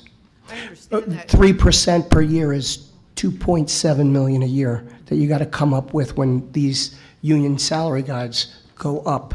So for 3 years, we were flat on tax, but the cost of the salaries was going up. And that means that you dip into those reserves, and in doing so, you risk your credit rating. Now we have two decisions, either cut costs or raise taxes. And I was sent here, and this council was sent here to cut costs, not to raise taxes. So that is the entire thing in a nutshell. I know it's awfully detailed, and I took up a good part of your time. So you can obviously have all your time back, if it pleases the chairman. I have a question, however. You mentioned that the taxes were flat. You also mentioned that taxes hadn't gone up. But earlier in the night, you said the previous administration had raised taxes. And Mr. First year, Guzzi 7. also mentioned that our ratables have gone up. And I know that your platform was no more building, but if our ratables have gone up, and I realize I'm a real estate agent. I realize we don't all want building. However, if I own the plot of land and I'm building whatever's allowed within the code on that land, I have every right to build on it that I'm permitted with. So to say that, wait a minute, let me finish. Yeah. I let you. But no, So to say that there's no, to build a platform on no more building, but then we're thrilled that we have increased ratables, everybody has to remember that. Well, the ratables are not significant. Town value is $20 billion, $20 billion. So if you get an extra $10 million in ratables, it doesn't amount to anything significant in tax revenues, because the tax rate. Right, but it was 128 million, and I realize that Right. that's still a small Oh, amount it's compared to like 10 a, billion. it's like a drop in the bucket of the levy. But it's an increase, and honestly, It does not last make up- time I checked, because in being a real estate agent, I had to speak with the tax office about stuff for various clients, and a portion of our towns, property taxes went up. A portion of them actually decreased, and then some of them stayed the same. So it was When you have a reval, right, and I the understand. amount of tax that you take is the same as before the reval. It's just you take it differently from different people. I understand. The $100 million in increased ratables is a tiny, tiny, tiny fraction, and it doesn't make up for 3% contract increases a year over 3 years. That's a 9% increase in expenses. So without a tax increase. So like I said, we're stuck with a hole. I don't want to raise taxes. The residents don't want to raise taxes. So we're looking to eliminate spending. Unnecessary spending. Yeah, okay, we'll leave it at that. As far as the concerns from Jim and David regarding the buildings, and it's kind of been thrown around, and innuendos have been put out there that Jim's got something going on here. I don't believe any of you have things like that going on. So I will say, they have been on the board longer than anybody else here. I'm sorry, Justin, sorry. However, if they're looking at reports, and they're both talking about engineers' reports and different issues with these buildings, I don't think anybody here is stupid enough to pay somebody $500,000 to side a building. I'll side the damn thing myself. But, or to paint it, even less. I'll get my 3-year-old grandsons to paint, for Christ's sake. However, we all know that these are way more than paint, and you're saying no, but I can't believe that anybody here, let alone an entire council prior to your coming in, was stupid enough to allow that. And I just feel that you may vote it down, but I think it's something that needs to be looked at. I mean, we all heard about the horrible things that have happened in Florida and around the country with buildings collapsing and with parking garages collapsing and bridges. We don't want that here.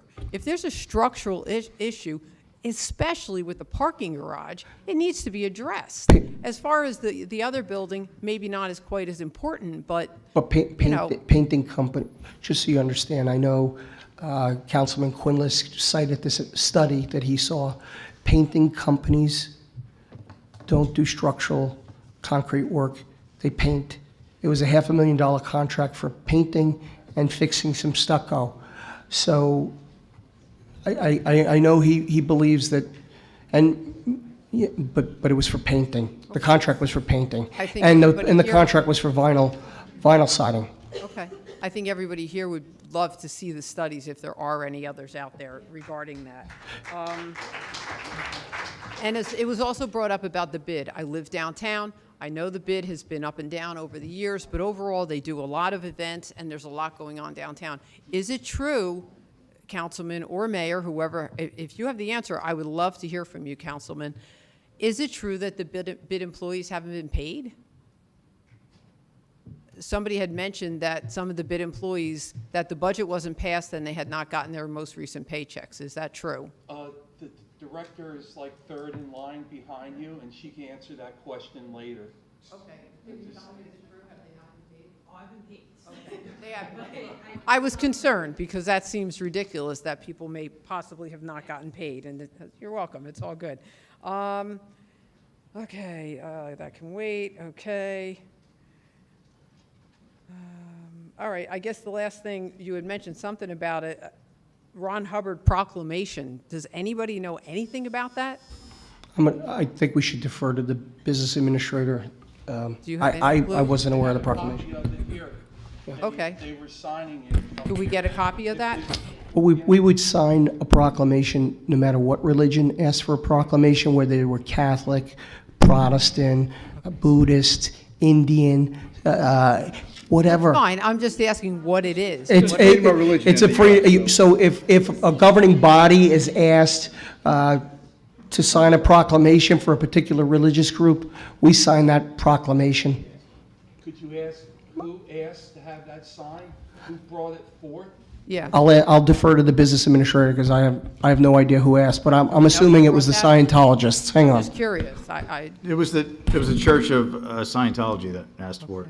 And it's a common proclamation. And this happens all the time. Across towns all over the place. There's freedom of religion in the U.S. Yeah, I If it- understand. you Okay, know. I had no idea what it entailed, so that's why I wanted to ask. Okay, thank you. Yes, ma'am. Hi, I'm Debbie Kersey, 32 Bartine Street. I'm here to talk about the animal shelter. There's a lot of talk. We get the mayor's side, we get other people's side. Animals don't have a voice, and there's a bunch of us here tonight who want to be the voice for the animals. We had, I think, some good conversation outside as we were standing in the rain trying to stand up for the animals of Toms River. And I would really ask you to not make any moves to change anything with the animal shelter, where the animals go, until you've had an opportunity to talk to all of the people, many of whom are involved in animal rescue and have been for a very long time. I have been working in the periphery of animal rescue. They know a lot and they can do a lot. And again, I told you that if the current team is able to demonstrate to you that they can run a clean, efficient shelter, why don't you just continue to build on that success instead of saying, you're terrible, you're awful, so we're going to give this up and we're going to give it to the county. I have different numbers than you, and I believe the county's euthanasia rate. Euthanasia is to relieve suffering. It's not euthanasia. Don't use a euphemism for killing animals. So I believe the kill rate is much higher than it was reported to you. So, you know, I don't know who has the facts. I just ask you to please keep the Toms River Animal Shelter open. Please be willing to work with us and all of the people who have offered to work with it. And keep that $1 million. There's a reason why somebody, you know, made that bequest in their will. It's because they have the faith in the people of this town and our ability to take care of our animals. So I just ask you to please, work with us and don't make any decisions. And I ask for transparency. Everybody has an agenda, and I don't really care about anybody's agenda. I don't like politics. This is about the animals, and they don't have a voice. So I need somebody, if you truly are trying to be transparent, then be transparent. Thank you. Thank you. You have a question? I live on Bartine Street. I have been seeing all kinds of... Can you say that one more time? I didn't hear you. Bartine Street. Oh, off Silver Bartine. Bay Road, okay? And there's all kinds of work going on with, I guess, sewers or whatever. I don't know. I don't know what these words are. Anyway, my street floods every time it rains, and we can't, my car is going to be ruined. So Well, it's I not would on, ask you to that's a great take question. look at that. No, you don't even have to. I don't We, belabor the point here, but please look at Silverton bigger than what you have been. could I jump in on that, Nancy? Just so you know, we actually just commissioned a study. There was a 10-year road raising plan in place. I thought that was way, way too long for people to walk in knee-deep water. At one point in time, it gets very bad. At some point, someone had the brilliant idea of removing all the tidal gates. That's before I got on council. But we have CME, which is a very large, the largest civil engineering company in the state of New Jersey. They're going to conduct a study rather than us deciding willy-nilly about which road to raise and doing 1 or 2 a year for a decade. They're going to present solutions that would reduce flooding immediately and also rate each flooding road and prioritize what we should do first. And I've already committed to wanting to get all of these roads raised by the end of my first term, which is one of the reasons that we're looking at places like the parking lot, where we're spending $500,000 of bond money to paint when you could raise a road for $1 million. So I think road raisings are a big problem. Mean high tide at the Route 37 bridge is actually 6 inches higher today than it was in the 1980s. That combined with having old technology regarding tidal gates and things like that and subsidence, roads sinking, we have a big flooding problem. We've identified about 20 roads. I would just ask that Council President take a note of Bartine so that we can make sure that Bartine is on our list and that we look at Bartine. And Joyce. And Joyce is. I lived on Third for 15 years. So Joyce is on our list, and it comes up right from the stormwater drain. And again, someone had the bad idea that they didn't want to clean these valves, so they just removed them. And now when the tide goes up, the water comes right into the street. So we're going to be looking at these new tidal gates. I think they're made in Switzerland or something like that. And then you install them, and they're further back, and this is all part of the study. But I would hope the council would support that study and vote in favor of that. Maybe we could get it on the next council meeting. Mr. Mayor, can I make a comment on that? Yes, sir. I represent a rather large group of people, and we have a lot of connections from the Utility and Transportation Contractors Association. There is an entity called the iBank. The iBank brings in money into the municipalities, the locals, the communities, and that money is sometimes 0% interest, and it's also sometimes granted. I intend to bring the president of that group and the CEO of our UTCA down to sit with the mayor and come up with some funding sources for some of this stuff, because it is at 0 to 1% interest and also grant money. So that's something that we're going to do in the next couple of weeks. I'm going to schedule something with the mayor's office and bring somebody down for that. Thank you, Councilman.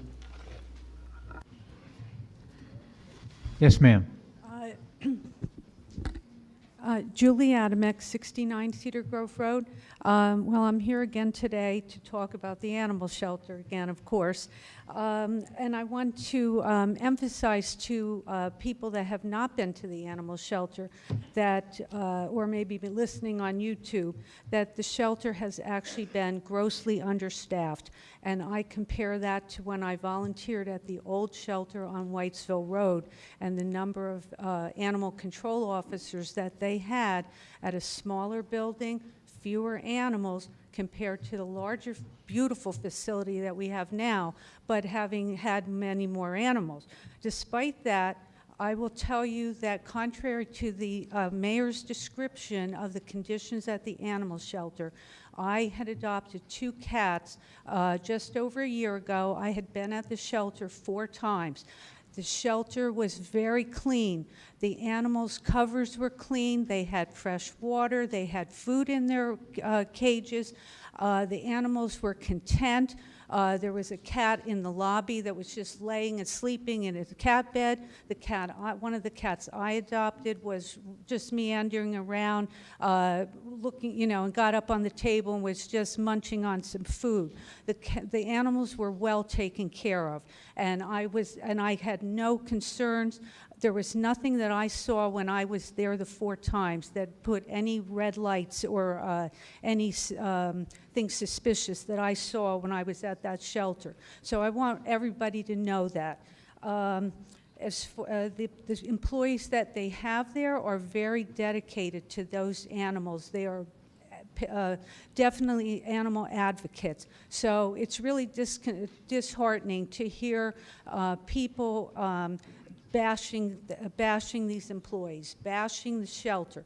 The reality is it's not the problem of the shelter, staff, and how it was being run. It's the township itself that didn't give these employees the resources they needed. They didn't even have a sign on Oak Avenue, and I brought that up at the February 14th meeting, and I don't know if that's been corrected yet. But they didn't have a sign.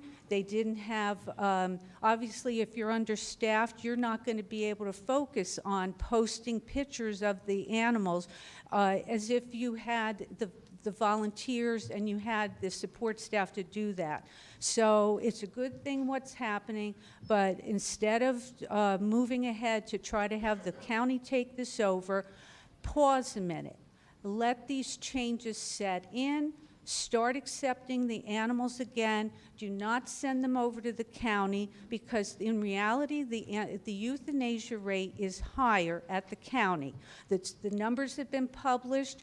They are much higher at the county level. So let Toms River take care of their animals. We need these animal control officers. There's a lot of situations in town where the animal control officers need to be called out to Walmart if there's an animal running at large. That's not the police department's responsibility. But if you don't have animal control, that's what's going to happen.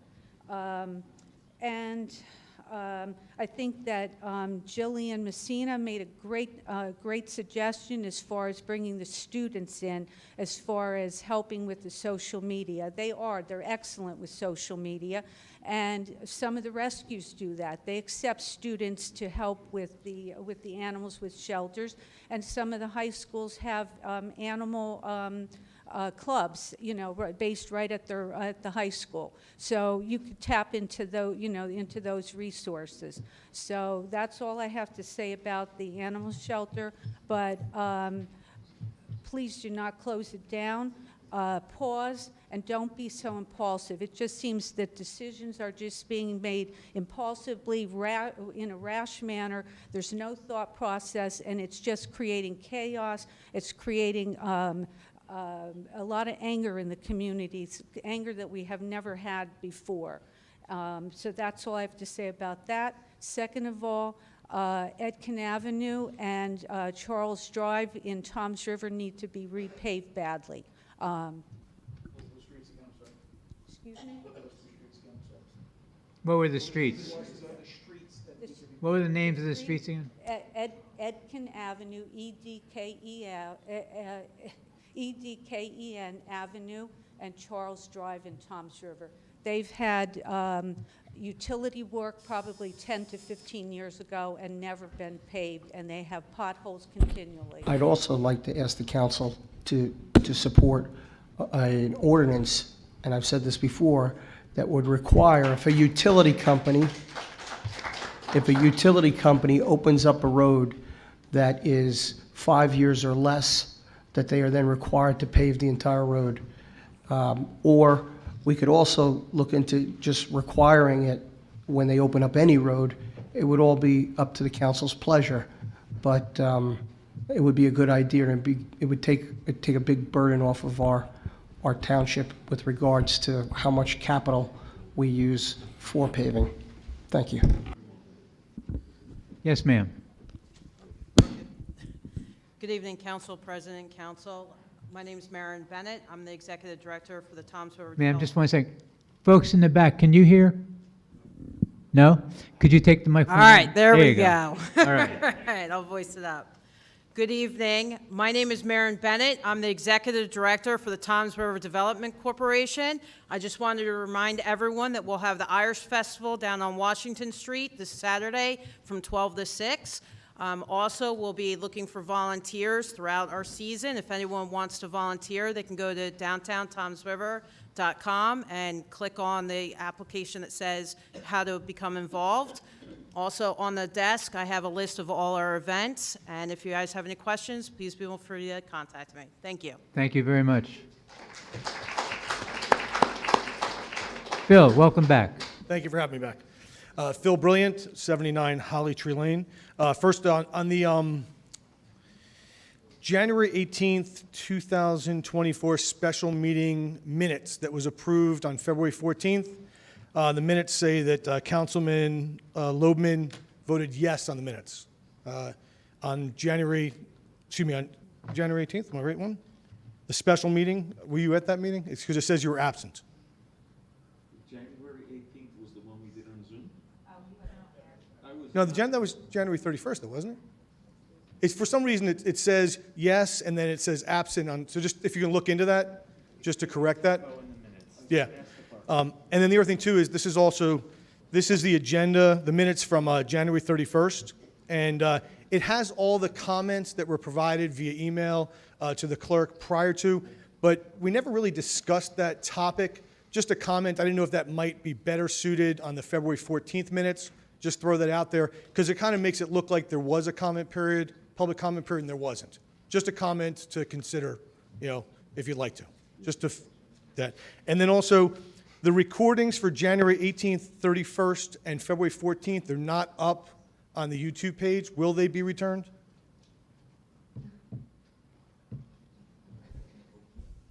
Council President, for the IT guys. Oh, no, I know. I was looking at you because you happen to be sitting over there. I'm looking there. Yeah, that's fine. We'll look into it. Yeah, look into it. And That's anybody that wants anything can ask for it, right? Yes. So, yeah, I've they're been- just not up there, so if they're going to be put back up Phil, there. just one second. People have asked me, and I referred them that they can get a CD copy of any of the meetings. Okay. Okay? And I will tell you, my computer doesn't have a CD burner or CD player, so, but Maybe we but put if it it's on up a there, that's put it fine. on a key. I'll put it on a key. Thank you. That's good. Mr. Nivison, sorry. At the January 18th meeting, when the MCO was voted on, the ordinance was gotten rid of, you had mentioned there's going to be a task force put together to review what was done, what will be done. Has that been put together yet? It hasn't. Okay. We're Okay. still- Okay, it's just a in the- reminder. It's in the works. Okay, just a reminder. And then tonight, you talked about when they were talking about the building not being sided and everything, that I think the mayor had said they were going to use some Parks and Rec people they'll buy the material and then paint it. And then you had made a comment it's going to be rebid. I just made a note. Which one will it be? No,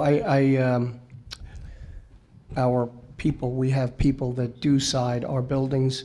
We have a lot of smaller buildings around, and the backside of Shogun is within their wheelhouse based on what the foreman said.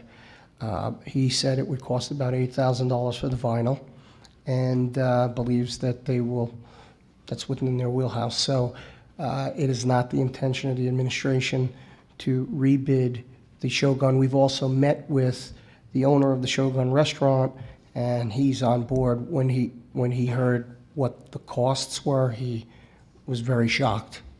And the lease is about $8,000 a month, so for us to spend $500,000 to side a building that he leases for $8,000 a month, it just doesn't make a lot of sense. It was something that was said, so I wrote it down. And just, looking at I those. probably should have said reallocate the work instead of rebid. Yeah. No problem. Okay. I just want to clarify for my notes. And then the ordinances that got rid of the vehicles and the siding, and there was one more, which was the parking lot, made a comment that they exceeded the estimates of the engineer. I can't remember exactly what it said, but they're from last year. And my only comment, doing a lot of public bidding, are two things. One, that it would have exceeded the estimate prior, which would have been provided in some kind of bid package. So we should look at that and make sure that allows us to go back to them and tell them, even though they won the bid, they no longer get the bid, because the last thing we want to do is have more lawsuits. And then the other thing too is the estimate may seem high, but in most municipal bidding, the prevailing that. wage ends up ballooning. But we could, No, what we I could do get for it. $5,000 comes out to $50,000. No, I So get just saying it. that. I get the prevailing wage thing, and it's big. It's a big number, but even with prevailing wage, you have to admit painting a parking lot for $500,000 is a lot of money. So The difficult part though was I'd we, rather raise a road. Okay. The difficult part, though, was because the agenda came out at 2:05 today, the revised agenda, the original one was at 9 o'clock this morning, the revised one, we had no time to Oprah those things, to actually look at it. So if it's possible to get the agendas out like a little earlier, 48 hours or whatever it might be, it would help people come in here with some knowledge of what is on the ordinance, so we can look at those. Just saying, it makes it a little easier. I have one more thing. Do you need a little more time? Go I ahead. just need a little more time, okay? I need 1 minute. All I wanted to say was that I am happy to say that the residents will be presenting on Monday petitions of over 3,079. We're still going. We still want to get 5,000, which will send the ordinance that did cut the police force back to this council. And we'll be dropping that on Monday to the clerk. Thank you very much for your time.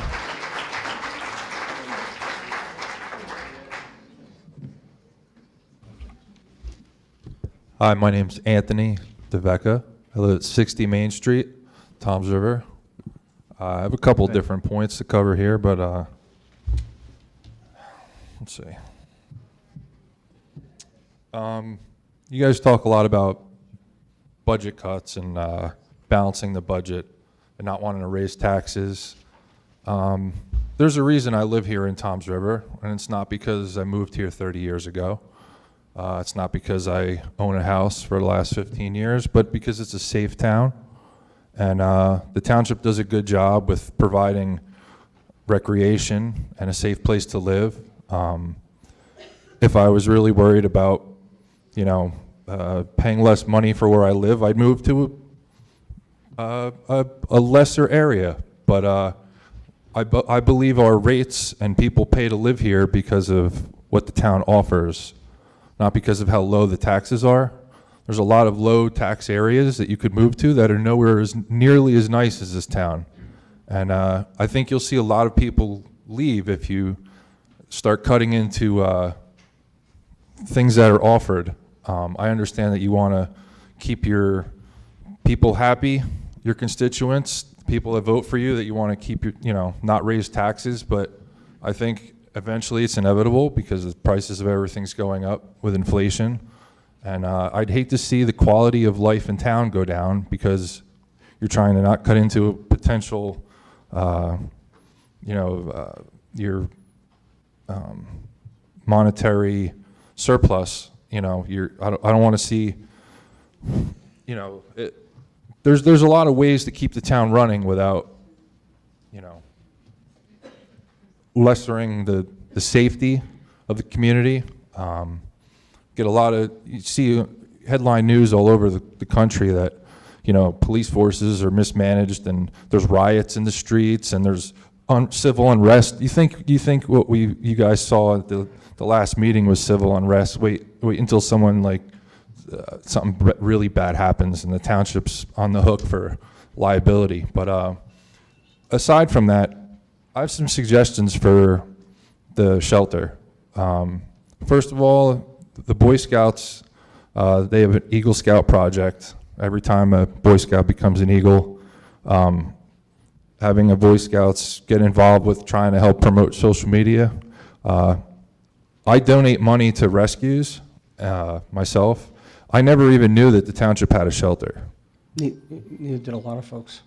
There's no presence on social media. I follow Toms River Township government on Instagram and Facebook, and I see nothing posted about the shelter, animals up for adoption, anything like that.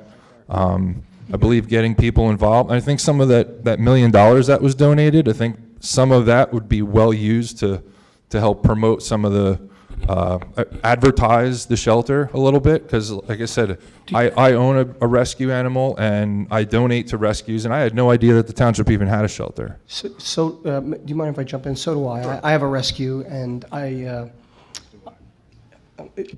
actually, it's operable. I was ordering signs for the shelter, and we're looking at doing logo designs. Short term, we were going to try to have the road department put up signs. You're right, the township could have done a lot better in the past, with promoting adoptions and things like that. I mean, there's social media posts all over the place from the township. I mean, I don't think it should cost that much. It started, actually, if you go on the township social media page, shortly after we took over, we were posting, and it was my understanding that the prior administration stopped the folks at the animal shelter from posting, which I thought was probably not such a great idea. It's a terrible idea. As for your comments on the police, we all support the police. We all want to live in a safe community. We also support EMS, and we also need to make sure that people get picked up by ambulances, and sometimes choices are tough. Can I ask you a question? It came from retirements, just so you know. The two folks, no one was fired. Two folks retired, and it was enough money to pay for 8 EMTs to be on an ambulance 24 hours a day. So it was a trade-off, but I don't believe that's impacting public safety. I think it's improving it. I have a question. Who up here in front of me has qualifications or experience or is qualified in law enforcement administration structure?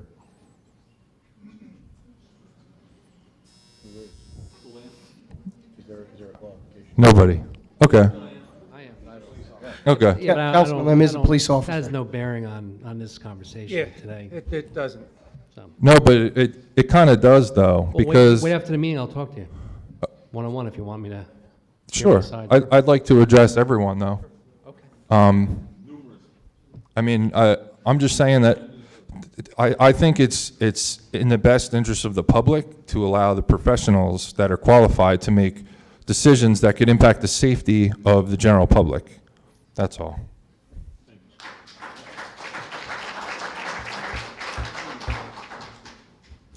He put his hand up? His time. Oh, there's 5 minutes left.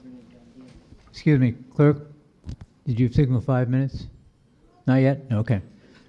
All right.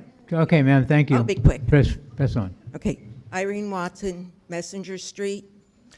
Issue was being taken with the letter Mayor Roderick sent out regarding the police department. Of course, there was a monumental issue with the contents of the letter, but there was also an issue with the use of the town seal on the letter paper, the envelope, and the postage. A complaint regarding this was stated at the February 14th meeting, and of course on Facebook, that the mayor did not have the right to use the seal, the paper, etc. I, for one, appreciated receiving the letter regardless of the content. I do not recall receiving a letter from any previous mayor giving the thorough rundown of any proposal or ordinance. In general, the public only receives information from the agenda, which is put out the day before. I'm not sure what happened about yesterday's agenda, but anyway. And the proposal or ordinance is written in almost cryptic language that to most, or at least to me, are unsure of what the details are. If Mayor Roderick stuck with the past practices, this is what you should have read on January 30th regarding the police. Ordinance of the Township Council Township of Toms River, Ocean County, New Jersey, amending the supplemental ordinance 50-30B, 50-3G, and 50-3R of the Township Code to revise the roster of positions written within the Department of Law Enforcement. The mayor's letter gave people sufficient time to gather their facts, to support their argument for or against, and even start a petition. There's only one weekly newspaper, the Toms River Times, and also their Toms River Online, which covers events quite objectively. Unfortunately, the Toms River Times has to be picked up in person at the library and a number of other places, and the news usually covers the news that has already occurred. The Observer no longer exists, which residents received once a week with the ShopRite circular, but it kept residents abreast of the happenings in the town. Therefore, a letter from the mayor or town council should be mandatory with any significant ordinance. I would gladly spend my tax dollars on an informative letter from the mayor. So if the letters of this type are legal, keep them coming. If not, drawing up an ordinance to keep them coming. Thank you. Do you mind if I touch on that? The township did pay for the letter. It is in our budget. As you know, the prior mayor budgeted for those newspapers, which we were spending, if you can believe it, $27,000 each just in printing. So something like that should really only cost $3,000 or $4,000 based on, I do mail in my own campaigns. So it was very expensive. So there's a tremendous amount of money budgeted for reaching out to the public. We're going to use a lot less of it than what was budgeted for, but we're going to be more communicative with the public. That's why it didn't have a paid for, and that's why it had the township seal. I believe there was an Oprah put in for the cost of the letter and asked for an invoice, but invoices, as you know, are generated in some cases months later. So when the township replied, no record existed, there was no record. I still don't think we've been invoiced yet. So when we're invoiced, it'll be available for the public as to the cost. And thank you for your kind words. Thank you.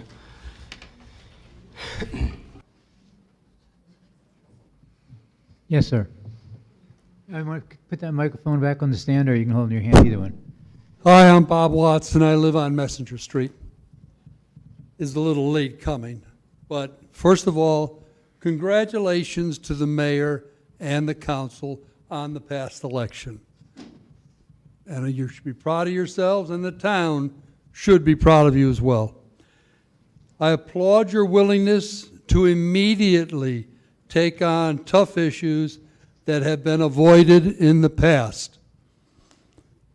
You've been left in a tough spot of trying to allocate expenses to serve critical needs without affecting the Toms River credit standing.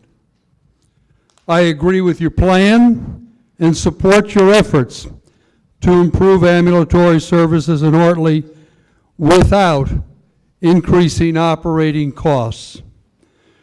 Regarding communications, I was very happy that you provided financial background necessary to understand the funding for your Ortley plan. Having never seen any mayoral communication supporting a point of view or a plan of action, I was very appreciative.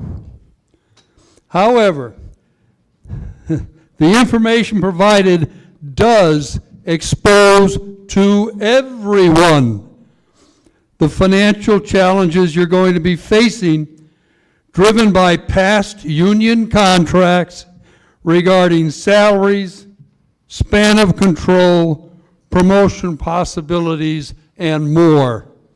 Hopefully others will appreciate these challenges as well. Now, I'm from the corporate side. I didn't work for city, state, or federal government. But what I'm going to tell you, what I'm going to read to you, is a recognized point of view. This happens to come from an Inc. article. Based on numerous academic studies that have been researched on this topic, the optimum number of direct reports for any manager should be the lucky number 7, plus or minus a few. There are other factors that can influence the end decision. McKinsey recommends from the CEO down, the CEO no more than 3 direct reports supervisory. And it goes down to lower ranking supervisors to a count of 15. So it would appear that our current police department ratios, to say the least, are a little out of whack and have no sense to them that I can see. And by the way, the contract issue is going to be on everything, not just police department, but employees. Nobody wants to recognize that the economy's not good, inflation's been up, and the people who suffer are the people trying to cover the costs. And I do not agree with dipping into lowering the reserve to cover someone's desire to pay people more money. Thank you. Thank you. Congratulations. Sir, you have to bring back the microphone. Sorry? You gotta I will. But I'll wait till I give this to you first. Thank you. Thank you. Thank you very much. Congratulations. Appreciate it.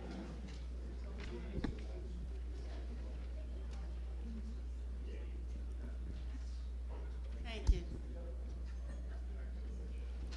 Hold it. You're on. Okay. You're live. Hello? Yes, the dreaded shelter. No, Here not to dreaded. talk about. Not dreaded. I'm Go- coming in from a different angle. You made a statement about going backwards. You are not to be blamed for the past of the shelter because you weren't a mayor then. And you're right, it was mishandled, not by the employees, because their hands were tied. It was mishandled by who was assigned to oversee the shelter. When you're more interested in photo ops, and I have a right to say that because I stood in this spot for 12 years. This group, I'm here to represent Save Rescue Shelter for the shelter. We started 25 years ago. We worked at the Toms River Shelter. No one knew that shelter existed. We put that shelter on the map. The statistics are you are responsible for the community, correct? Animals are part of the community. If you look it up, it will tell you that. You are responsible for, that shelter is responsible for 40 miles and 10 areas. It's been running with 2 ACOs. By the way, one of those ACOs is the most compassionate, has gone above and beyond, because what you might not realize is your town is full of rescues, good people. We spend our own money, we run on donations. This town has never given us anything, but yet we were out there. You know how many animals we got adopted out of Toms River Shelter? Because we were allowed to take them off premises to PetSmart on Route 70. And we adopted them out, screened the people, adopted them out, and the money went to the township. We paid for spaying and neutering in a town I'm old now, and I'm back up here again. There's no TNR program. You know the town has grown terribly. Do you realize that this is a resort town? So you have people that come down, rent for the summer, and leave the animal. They get their kids an animal, and then they leave them abandoned in the house. Who gets that call? When you're responsible for 40 miles in 10 areas, it's Toms River Shelter. Now listen, if you've got a game plan to have Ocean County take it over, or Joe Schmo, or Joe Fachengich, I don't care. What I care about is that shelter is needed. You made a statement that, I don't mean to point, I'm No, it's Italian, okay. I can't help it. It's okay. It was never planned to close it. Well, and there were- contrary to what is said, I'm sorry, Mr. No, it's Mayor, okay. but I'm It's your limited, time. I just want to get it out. So, you spend one day on the phone, like these rescues do. We're overloaded with animal control in this town. You have citizens that are paying out of their own pocket to spay and neuter, to keep the animal control down, the animals down, and all they ask for is a trap. Or you have one clinic, East Coast Spade Clinic. You have a state-of-the-art facility. That facility was built because finally, after mayor in the community, it was recognized that you need a shelter in this town. This ain't no rinky-dink town. This is a huge town. And you also made a statement about senior citizens. I live in the land of the old and the slow. You're right. You have a lot of senior citizens. You want to hear the phone calls all day long? My mother died. I can't take her cat. My father's in a nursing home. I got 2 big dogs. I can't, And who do you think takes them? We do. The rescues do. Tom's River tries. They did. But again, you could have been the hero.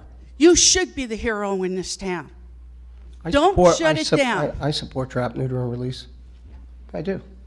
But I'm just. So, but that's a whole other, you brought up 2 things, Yeah. right? And the rumor about the shelter closing is just that. It's a rumor propagated by. Strong rumor, Mayor. Right, well, there are some very, very talented political people who have been promoting this rumor on various statewide social media outlets or pages where people who are very passionate, like yourself, and folks who would come from whole other townships or other areas of the state because they're so passionate about what they do. We're based in Tom's River. Well, no, but I mean, there are people here that are from everywhere, and it's a lie. There was never any intent. All of my communications about this are open to email. And what about your open to ACOs? Oprah.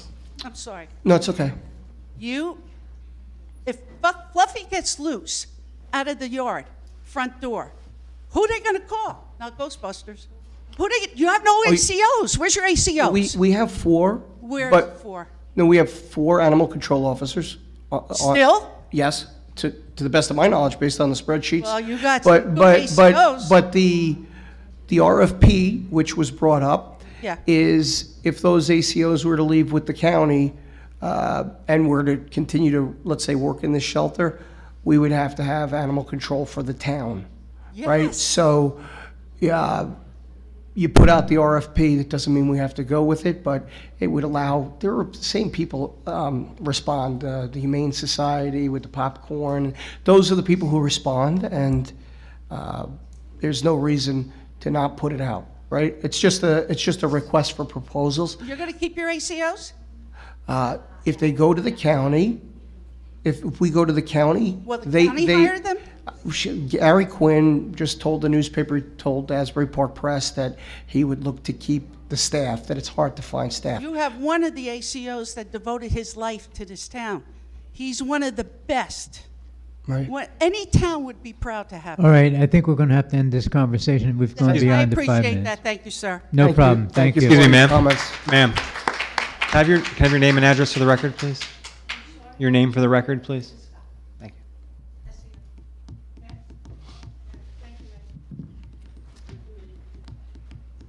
Yes, sir. Hello, my name is Michael Cohen. I live on Stark Road. The information that I'm about to relate to you about the animal shelter was obtained through Oprah requests, okay? So if we want to be data-driven, let's be data-driven.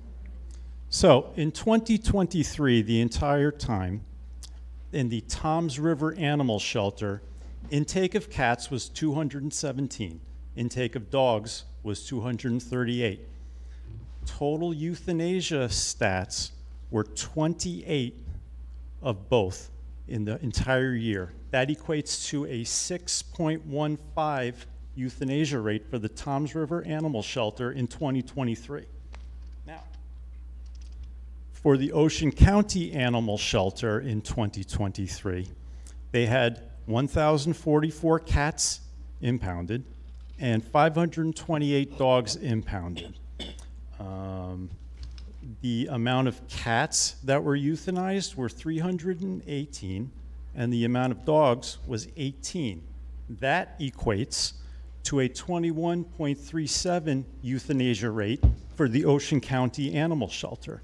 So if anybody thinks that dogs and cats are going to be safer at the Ocean County Shelter, you may want to look at the stats.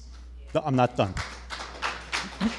Now, the Ocean County Animal Shelter also only takes cats and dogs, whereas the Toms River Animal Shelter takes wildlife, exotic animals.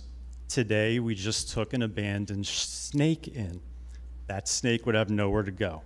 We have swans. We've had everything you can imagine. Guinea pigs, anything. A pig. Anything like that would have nowhere to go if the Ocean County Animal Shelter takes over our shelter. Now, a little bit about me.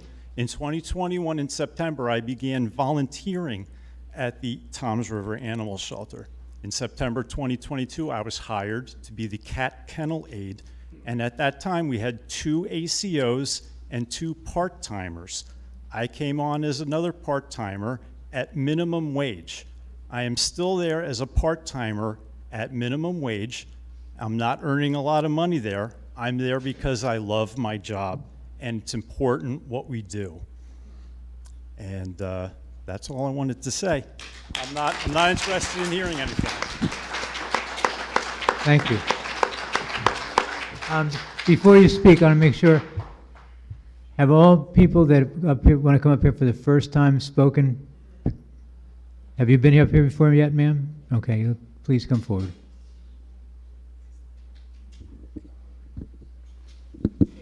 You can pull it right out of that holder, ma'am. I think I got it. Amy Worst. I'm from Kilcormick Street. I've been in this town for. I don't think the back's going to be able to hear you. Thank you. My name is Amy Worst. I am from Kilcormick Street. I've been in this town for well over 40 years since I was a small child. I have been a volunteer at the animal shelter for close to 9 years now. A lot of the things I was going to say were already said by Mike or Linda, and I appreciate that. I was able to speak with the mayor out front a little bit. I did want to correct one thing that he said earlier. He did say that hours there were always by appointment. I don't know if you meant to say that, but that is incorrect. As we spoke about outside, well, yes, it was, yes. But after COVID, it was never reopened, right? That is also correct. That's what we spoke about. And I that's just what I wanted- meant, and Okay. I just wanted to make sure that that was on record, that you had said always, because that was confusing to me, since when I started there, I volunteered Saturdays and Sundays from 1 to 4 p.m. and I gave tours. So as long as you corrected yourself, that's great. Also wanted to comment how for up until last year, there were only 2 animal control officers managing all the animal care needs in this whole town, and we finally got a little bit more help. But rather than try to outsource and whatever that is supposed to mean, because the county is not going to take our ACOs, maybe you should continue to build on the successes that have been occurring with the adoptions, and maybe some more staff. We could really use help, or volunteers. I used to train dog volunteers there. I haven't seen a new volunteer probably since before COVID. So I don't know, I'm losing track of what I wanted to say, but that's about it. I just want you to consider building on successes that you've already made. Don't make any huge changes to that shelter right now. The animal control officers are amazing and really should. That was the other thing. Please stop portraying them as incompetent and uncooperative and uncaring, because those ACOs are the most amazing people I've ever met. I'm honored to be with them. That's it. Can I just ask you something, Miss? My wife, who's sitting in the back, put in an application to be a volunteer weeks ago, and she hasn't heard back. And she's really anxious. That would be, So up to who do we talk to? Who does she talk to? right now. She did get fingerprinted. Okay. I can't speak to that because, Volunteers have to be fingerprinted? In case she tries to steal an animal. We have plenty now. Maybe we should get rid of the fingerprinting. we Oh, my goodness. We welcome new volunteers and. Whose idea was that? Thank you. Can I just ask a question on that? It was brought up that possibly Boy Scouts and other groups could come in on a volunteer basis. Would they need to be fingerprinted also? I'm just asking, I don't know the answer to that. Can anybody educate me on If that? they're underage, they're definitely not fingerprinted. Excuse me, I'm sorry. If you're underage, they're not going to be fingerprinted, no. Okay, thank you. Yes, ma'am. Can you hear me? Yes. My name is Crystal Hendricks. I live at 536 Skylark Drive, and I have just a couple of things to address. First of all, Speak into the mic, please. yeah, sorry. Is that better? Okay. First of all, I'd like to know what animals have been at the shelter for multiple years that you claim, other than possibly the house cats later. Well, there's a spreadsheet that Marta gave me. Okay. So I have it, but I don't have it committed to memory. Right. But I did share it with people in the press and Okay, because shared it with that's people. not a valid fact. It's not true. It's not. Okay. Anyway, I'll move on. In a lot of public articles recently, there have been comments made or statements that say the shelter was in poor condition when you took office, and that is a severely misguided and hurtful statement. I've personally witnessed several dozen members of the public compliment our facility and say it is one of the cleanest shelters they've ever visited, how beautiful it is and how nice the staff members are, and that they're surprised they didn't know about it. If you saw anything that was in poor condition, as you claim, it's due to the fact that the shelter has been ignored by past administration, as I've said, and was drastically understaffed for nearly 2 years with only one part-time kennel aide to take care of the dogs, which was upwards of 20 at one point.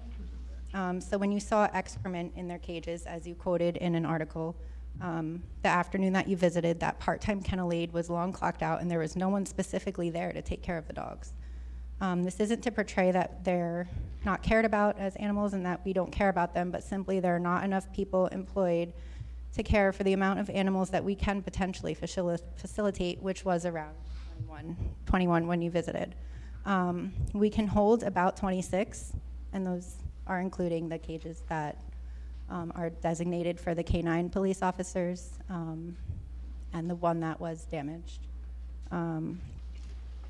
Our employees were currently here because of the animals, not just a paycheck. They've had their hands tied behind their backs, not being allowed to share or expose our adoptable animals, and failing to figure out how to increase veterinary services so dogs and cats could maybe become adoptable quicker instead of waiting, give or take 6 months to be fixed, leading to the long-term residents that you are complaining about. Focus has not been given to efforts and ideas that volunteers and staff often throw out as ideas and want to improve the shelter, and they're often ignored and just buried like they don't matter. We don't euthanize for space, as Ware County does when they're out of room. They send their oldest dogs or whoever to the euthanasia floor.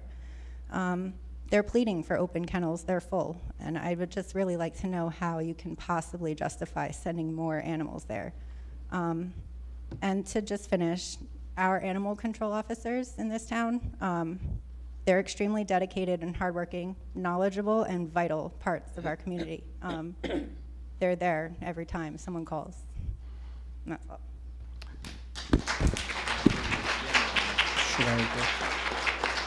Just 1 minute. Is there anybody in line that has not had a chance to speak yet? Because when we hit 90 minutes, you have not? Okay, press on. Kathy Lazaro, 11 Fair Acres Drive. First of all, I'm here because not one council person up here wasn't here when I started. As Linda stated before from SAVE, over 15 years ago, this town was in big trouble with an animal shelter down on Whitesville Road. If you went down there, the wires were hanging out of the ceiling. I felt every time I went down there to donate stuff for the animals, that the conditions that the volunteers, we had one animal full-time, Helen, who's now retired, God bless her, and we had Carmine, who used to go out as a part-timer. That shelter was deplorable. It was clean as hell with bleach, but the animals suffered, the people suffered who volunteered there, okay? It took numerous mayors, Mayor Brush, who tried to pass it, but you see, it was a full Republican council.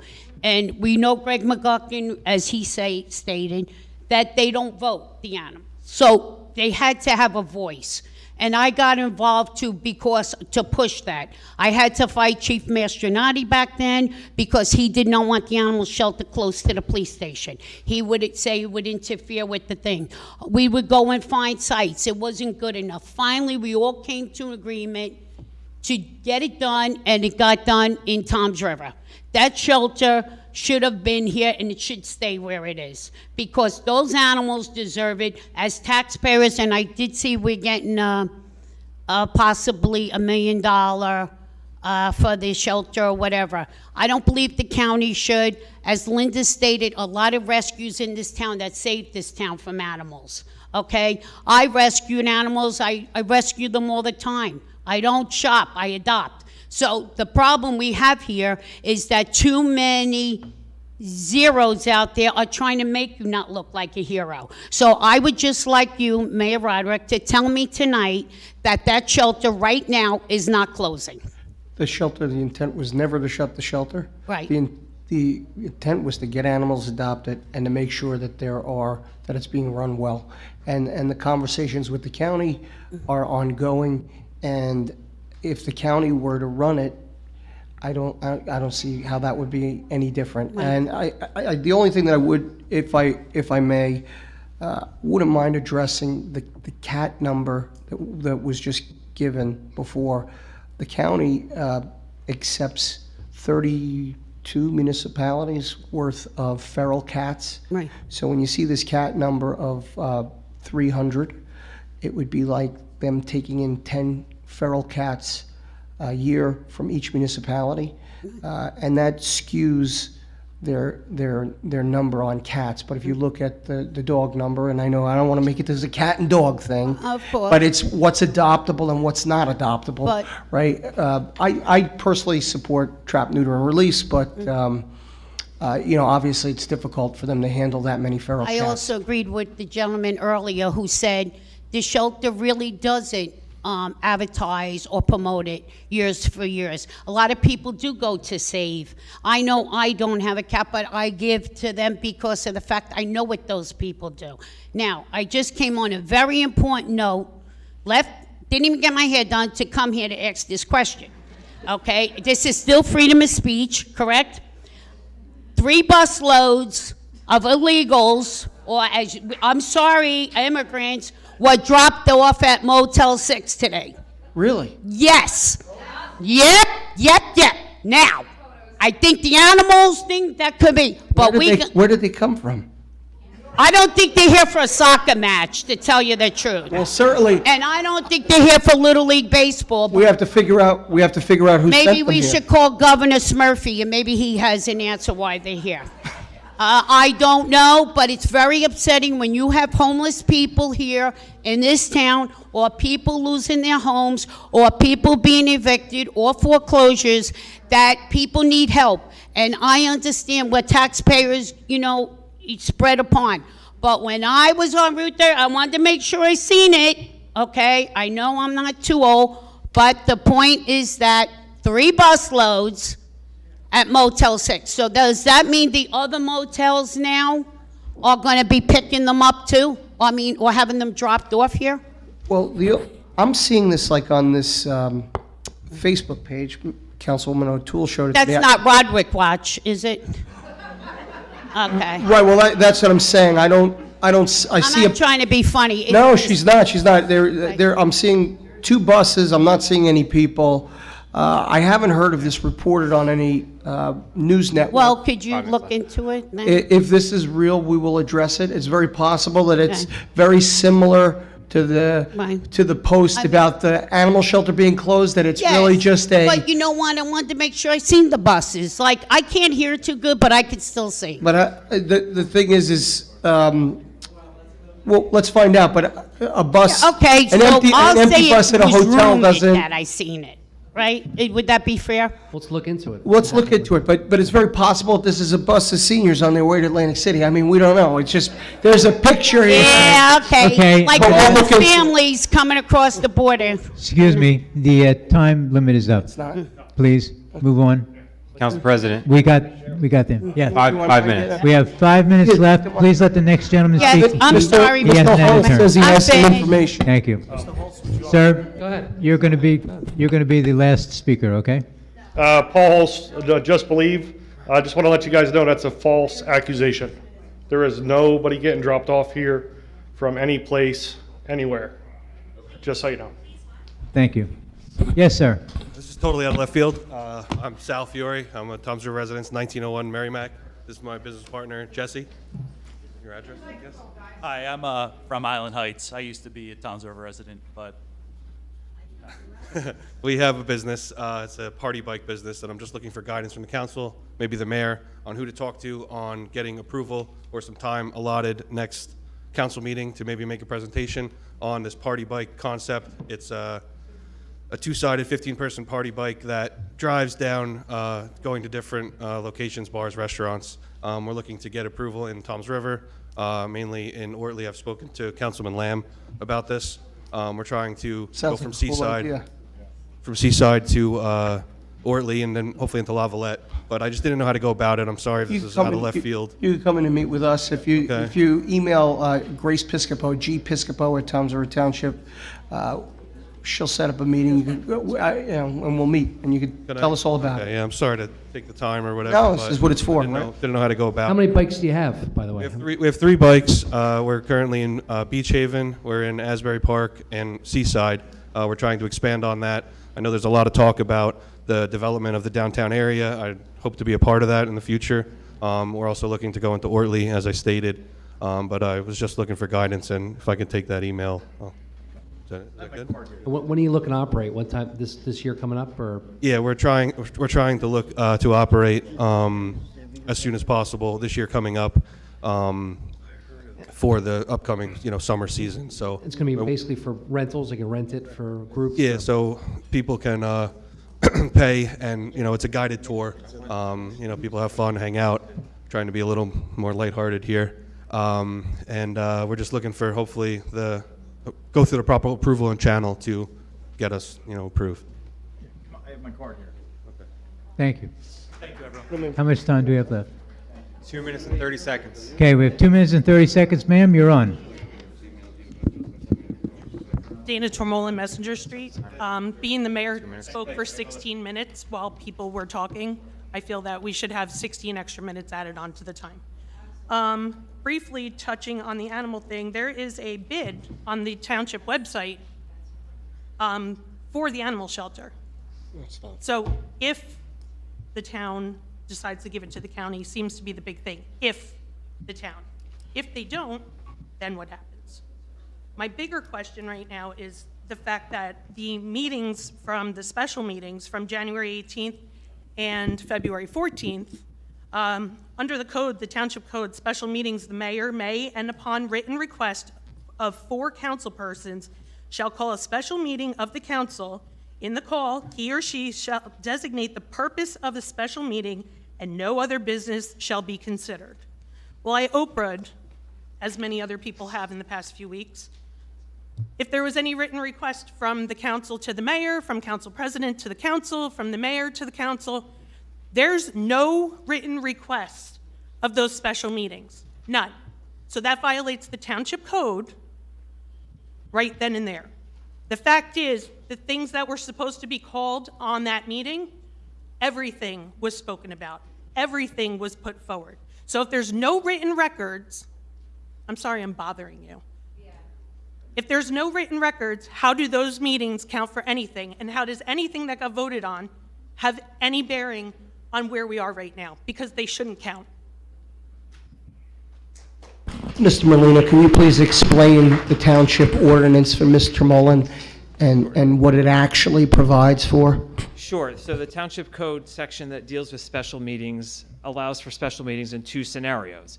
One is on the written request of 4 council members. In that case, the mayor would be obligated to call a special meeting. However, the provision also says that the mayor may call a special meeting in other circumstances, and that's the provision that those meetings were held under. There's no specific requirement in that scenario for a written request. Thank you. It's always nice to have a lawyer clarify things. Sir, you are the last speaker of the evening, so welcome. Carlos Amonsar, Winningham. First and foremost, guys, I keep saying I like all you guys. I want to see the difference. I want to see the argument, but at the same time, I keep saying I'm a special ed guy where, in reality, this is the Jersey Shore show, all brand new. We should have our own show right here. Because we are not getting along, we are not making the right decisions, and most importantly, we are not sitting down to communicate one another. Because, President, I respect you a lot. Councilmen, I respect you guys a lot. As a young buck, compared to everybody in here, as the youngest guy in the room, calling you guys kids, playing around with our future, this is, it's no. Last meeting I asked if we could start sitting down. I will pay for this. I will work to pay for that meeting so we can communicate and really listen to our town. Sir, I've been to your office 3 times. I have left my business card 3 times. So far, I've been around to many different townships, and I have sit down with many different mayors. I haven't been able to sit down with my mayor or my business administrator. I would like to sit down with the president, mayor, and a few of you guys that are free to willing to listen. One, to my business, but most importantly, I want to sit down with you guys and the leaders of my community. Because believe it or not, these people that are speaking in the back, making this noise that you guys don't want to hear it, are also the leader just like you guys. And we need to start working together to improve together. Because we should be working on bigger stuff in our town than all this little nonsense noise that if we work together and come to a common ground, we don't even gotta waste all this minute. But because we can't put our pants together and grow up, this is what we have. So I am begging you guys, let's sit down, let's work it out. Sir, I know you got a lot of people coming after you and stabbing you, but guess what? I've been in your shoes, and you know what I did? I took a round table, and all my enemies, I set them in that round table, and today we are friends. And we work for our community together. So I am begging you, let me be part of your round table, and I guarantee you these people right here, they will be glad to sit with you and negotiate and make sure that you look like a king. I don't want you to fall. I don't want my town to look like we are, no. This reputation we're getting, no. I'm working hard to make something better for my son in this community. All the people that I went to school are professional. And they would tell you the stuff that we had to go through to be where we at. Like I said before, no disrespect. You live in the good area. Look what happened in my area. Where I got my store that I'm closing down, somebody got kidnapped this week. Anybody want to talk about that? Over here, we had another accident, another breaking in while people were sleeping. So, there's bigger fish that we could be fried, but instead we're wasting time because we can't sit down and negotiate. Why? Because, unfortunately, everybody want to have their ego. This is not a place to have an ego. This is a place to negotiate and do what's right for the town. What it takes, sit down at a round table. If you want to have the biggest, you will not make it over here. You will have your 2-3 years running, and guess what? My legacy that I'm trying to build for myself is that I did good for my community. I don't know what's your legacy. Because you guys ain't going to take power or the money. So what is it that you guys doing this for? So please start communicating. If not, let me know. I can put a nice team to communicate. This is crazy how a special ed can communicate with a whole bunch of thugs in my town. We can't even get along. Like I said, I see everything. If you guys want, whenever you guys, we could ride around in my car, and I can show you everything. I'm not here to pick sides. That's not me. I'm here to make money and to make sure my town goes the right way. You guys need to get along, and please, you need to sit down. I'm a special ed. I do not email, I do not write letter, I do not text. I call you directly, or we speak directly. That's me. So just to let you guys know, I'm a special ed. I'm handicapped when it comes to writing. So let's sit down at this table, and I guarantee you, you guys, plus the people behind me, will be okay. We'll be okay, but we gotta sit down. If we gotta keep coming over here to argue, and no. First, you gotta have some tea. After the tea, I guarantee you, we can fix our town. So please, guys, this is the last time that we gotta, look, it's an embarrassment. And coming from me, to tell you this, it's not good, guys. Chair, motion to close? Aren't we supposed to do something, Mr. Merlino, with the, We're with the, going to close the public comment first, Mayor. before we, there's, Yeah, so close public comment, and then I'll take. Okay. I'd like a motion to close the public comment. It was Motion made. firsted by Councilman Lamb and seconded by second it. Councilman Loebman. Are all in favor? Aye. Okay, I'm just going to ask the council to go back and correct a mistake with respect to item JJ. I want to thank the resident for pointing this out. I went back and checked. The fire district budget, the adjustment does have to be advertised 5 days in advance, and it does require a public hearing, although a resolution is the proper mechanism. So I'm going to ask the council for a motion to rescind the vote on item JJ and to table it to a date no later than March 28th, which I believe is our March meeting, correct? can we have a special meeting? Well, that's to why I make said sure no these guys later. get- So it is either March 28th or a special meeting before that. March 27th. 27th, sorry. So if we could have a motion, I'll second. Motion is made by Councilman Loebman and seconded by Councilman Lamb. Councilman Loebman? Yes. Councilman Lamb? Yes. Councilman Sikosi? So March 27th, we're voting the motion is no later than March 27th. So it could be on the 27th or the possibility of a special meeting in between. Yes. Councilman Iveson? Yes. Councilman Quinlisk? Yes. Council Vice President O'Toole? This is going to be at a regular meeting?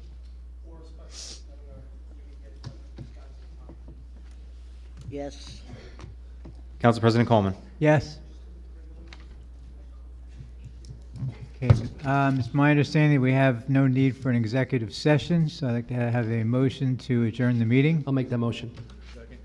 Are all in favor? Aye. Good evening, folks. Thank you.